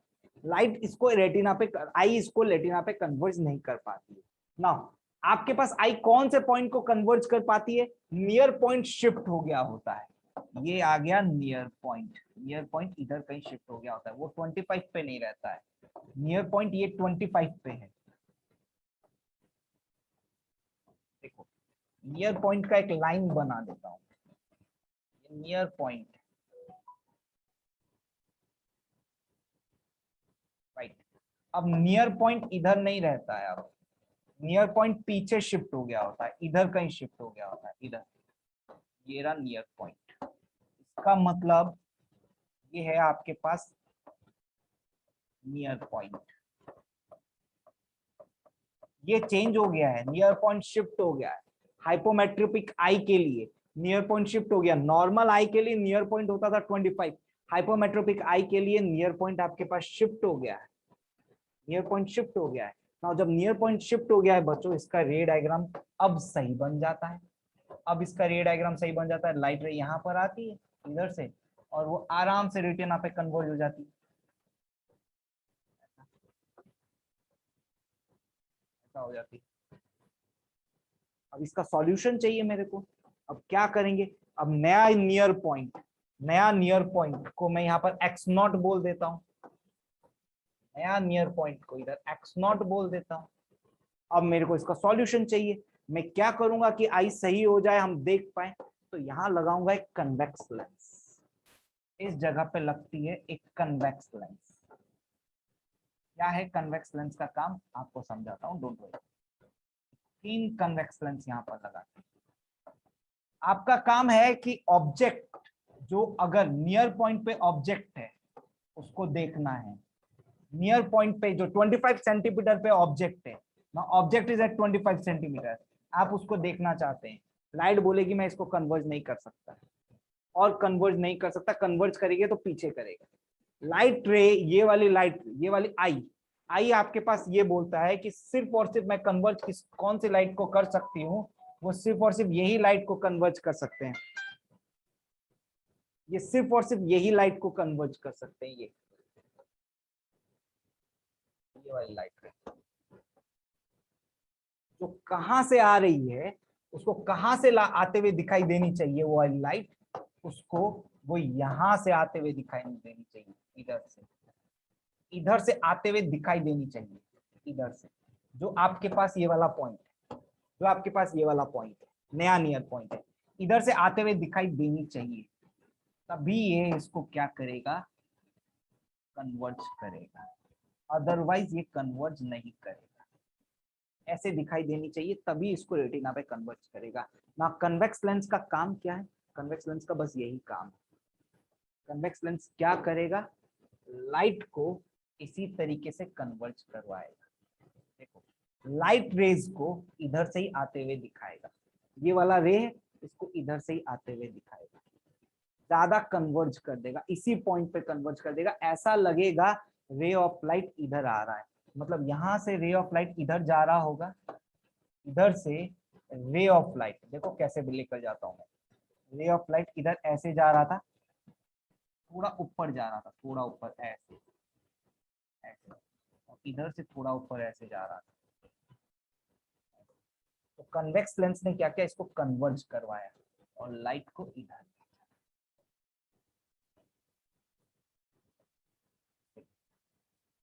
लाइट को ऐसे भेजा। कन्वेक्स लेंस ने इसको थोड़ा कन्वर्ज करवाया और लाइट को ऐसे भेजा। और जब ऐसा भेजा तब आई को क्या लगा, लाइट तो इधर से ही आ रहा है, तो इसने इमेज यहाँ पर बना दी। तो लेंस आपके पास कुछ नहीं करता है, लेंस आपके पास कुछ नहीं करता है, बस पॉइंट इमेज बनाता है। मतलब व्हाट डज आई सी, आई क्या देखता है आपके पास, वही देखता है जो लेंस दिखाता है। आई यहाँ पर बोलता है कि भाई मेरा नॉर्मल इधर है, आई बोलता है ठीक है, तेरे नॉर्मल को इधर शिफ्ट कर देते हैं। तो ऑब्जेक्ट जो यहाँ पर है, ऑब्जेक्ट जो यहाँ पर है, लेंस बस एक ही काम करता है, उसकी इमेज यहाँ बना देता है। और जब उसकी इमेज यहाँ पर बना देता है तो आई को लगता है तो यहाँ पर है, उसको मैं आराम से देख सकता हूँ, ठीक है, तो उसकी इमेज यहाँ पर क्या करता है, कंसंट्रेट कर देता है, रेटिना पे बना देता है। दैट इंप्लाइज आपके पास जो नियर पॉइंट पे ऑब्जेक्ट है आप देख सकते हैं, नियर पॉइंट पे जो ऑब्जेक्ट है आप वो देख सकते हैं। देखो बहुत सिंपल काम हो रहा है, चाहे आप इधर वाला केस लें, चाहे आप नियर पॉइंट वाला केस लें, चाहे आप फार पॉइंट वाला केस लें, लेंस का एक ही काम है। लेंस का एक काम है, जो आई कर सकता है वही वो करेगा। आई क्या कर सकता था इधर, इस केस में आई क्या कर सकता था, आई ये वाला ऑब्जेक्ट को ही देख सकता है, इस ये और इसके अंदर देख सकता है, तो लेंस ने वही किया। लेंस बोला कि भाई तुम इंफिनिटी वाले ऑब्जेक्ट को नहीं देख सकते, कोई बात नहीं, इंफिनिटी वाले ऑब्जेक्ट का इमेज मैं यहां पर बना देता हूं, इसको देख लो। अब यहां पर भी सेम काम हुआ है आपके पास, इस जगह पे भी सेम काम हुआ है, हाइपरमेट्रोपिया में भी सेम काम हुआ है, सेम काम हुआ है। सेम काम क्या हुआ है, आई बोलता है कि मैं ये वाला ऑब्जेक्ट को देख सकता हूँ, ये वाले ऑब्जेक्ट को नहीं देख सकता।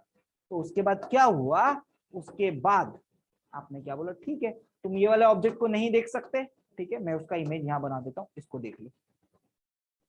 जब इमेज को देख लिया और आराम से यहाँ पर लेंस इमेज बन गया, तो यहाँ पर इसके लिए करेक्शन फैक्टर, करेक्शन फैक्टर आप यहाँ पर देख सकते हैं 1/v minus 1/u equals 1/f। तो यहाँ पर इमेज कहाँ बनेगा, इमेज बन रहा है नियर पॉइंट पे बन रहा है, सॉरी जो नया नियर पॉइंट है उस पे बन रहा है। ऑब्जेक्ट रखा हुआ है 25 सेंटीमीटर पे, that is 1/-x0 minus of -25 is equal to 1/f. All you need to do is to solve it. So solve कर लो, you will get the answer. 1/f is equal to 1/25 minus 1/x0. तो f is equal to 25x0 divided by x0 minus 25, ये value है f, ये value है f, this is the value of f। तो ये आपके पास negative value आएगी और आप सॉरी पॉजिटिव वैल्यू आएगी because x0 is basically greater than 25, positive value आएगी एंड पॉजिटिव वैल्यू आएगी, इसलिए आपके पास लेंस कैसा है, कन्वेक्स लेंस है। तो this are the defects of eye. इस बेसिस पे एक क्वेश्चन आया था, एक क्वेश्चन आया था आपके पास 2016 में क्वेश्चन आया था। Question was a person can clearly see objects only when they lie between 50 centimetre and 400 centimetre from his eyes. इसका मतलब in order to increase the maximum distance of the distinct vision to infinity, आपके पास far point देखो यहाँ पर क्या है, 400 centimetre है, यहाँ चेक करो आपके पास यहाँ फार पॉइंट क्या है, 4 सेंटीमीटर है, और आपको क्या करना है, उसको इंफिनिटी बनाना है। तो आप कौन सा लेंस यूज करेंगे, आप यूज करेंगे कनकेव लेंस और focal length equals 400 centimetre which is 4 metre. तो पावर ऑफ लेंस क्या आ जाएगा, -4 मीटर। पावर ऑफ लेंस क्या आ जाएगा, -1/4 -0.25 डायोप्टर। तो ऑप्शन देख लो 2। इतना सिंपल क्वेश्चन आया था आपके पास 2016, इतना सिंपल क्वेश्चन इस आई से रिलेटेड। तो हम लोग 2 ऑप्टिकल इंस्ट्रूमेंट हमारे पास रह गए, एक आपके पास है माइक्रोस्कोप और एक आपके पास है टेलीस्कोप, राइट। वो अपन नेक्स्ट क्लास में देखकर ये खत्म कर देंगे। किसी को आज के लेक्चर में से कोई डाउट है तो बोलो, बिकॉज आज आपके पास एक और असाइनमेंट मिल जाएगा मेरे से, लास्ट असाइनमेंट। असाइनमेंट 1 में किसी ने कोई डाउट नहीं पूछा, आपको असाइनमेंट 2 मिल जाएगा लेंस का, उसमें से अगर किसी का कोई डाउट होगा तो वो मुझे पूछ लीजिएगा। आज मिल जाएगा, कल हमारी क्लास में मैं आप कर लीजिएगा, 20 क्वेश्चन ही होंगे, ज्यादा क्वेश्चन नहीं होंगे। उसमें से किसी का कोई डाउट होगा तो मुझसे पूछ लीजिएगा। अभी किसी का कोई डाउट है वो पूछ सकता है मुझसे आज के लेक्चर में, आगे और कुछ नहीं पढ़ाऊंगा। अभी किसी का कोई डाउट है वो पूछ सकता है कोई भी पार्ट में से। सर ये जो क्लास नोट है वो भेज दीजिए। अच्छा, ये क्लास नोट्स आपको चाहिए होंगे क्या? ये सर। ओके, मिल जाएंगे। और कुछ, और कोई डाउट नहीं है ना? No sir. लेक्चर एंड कर।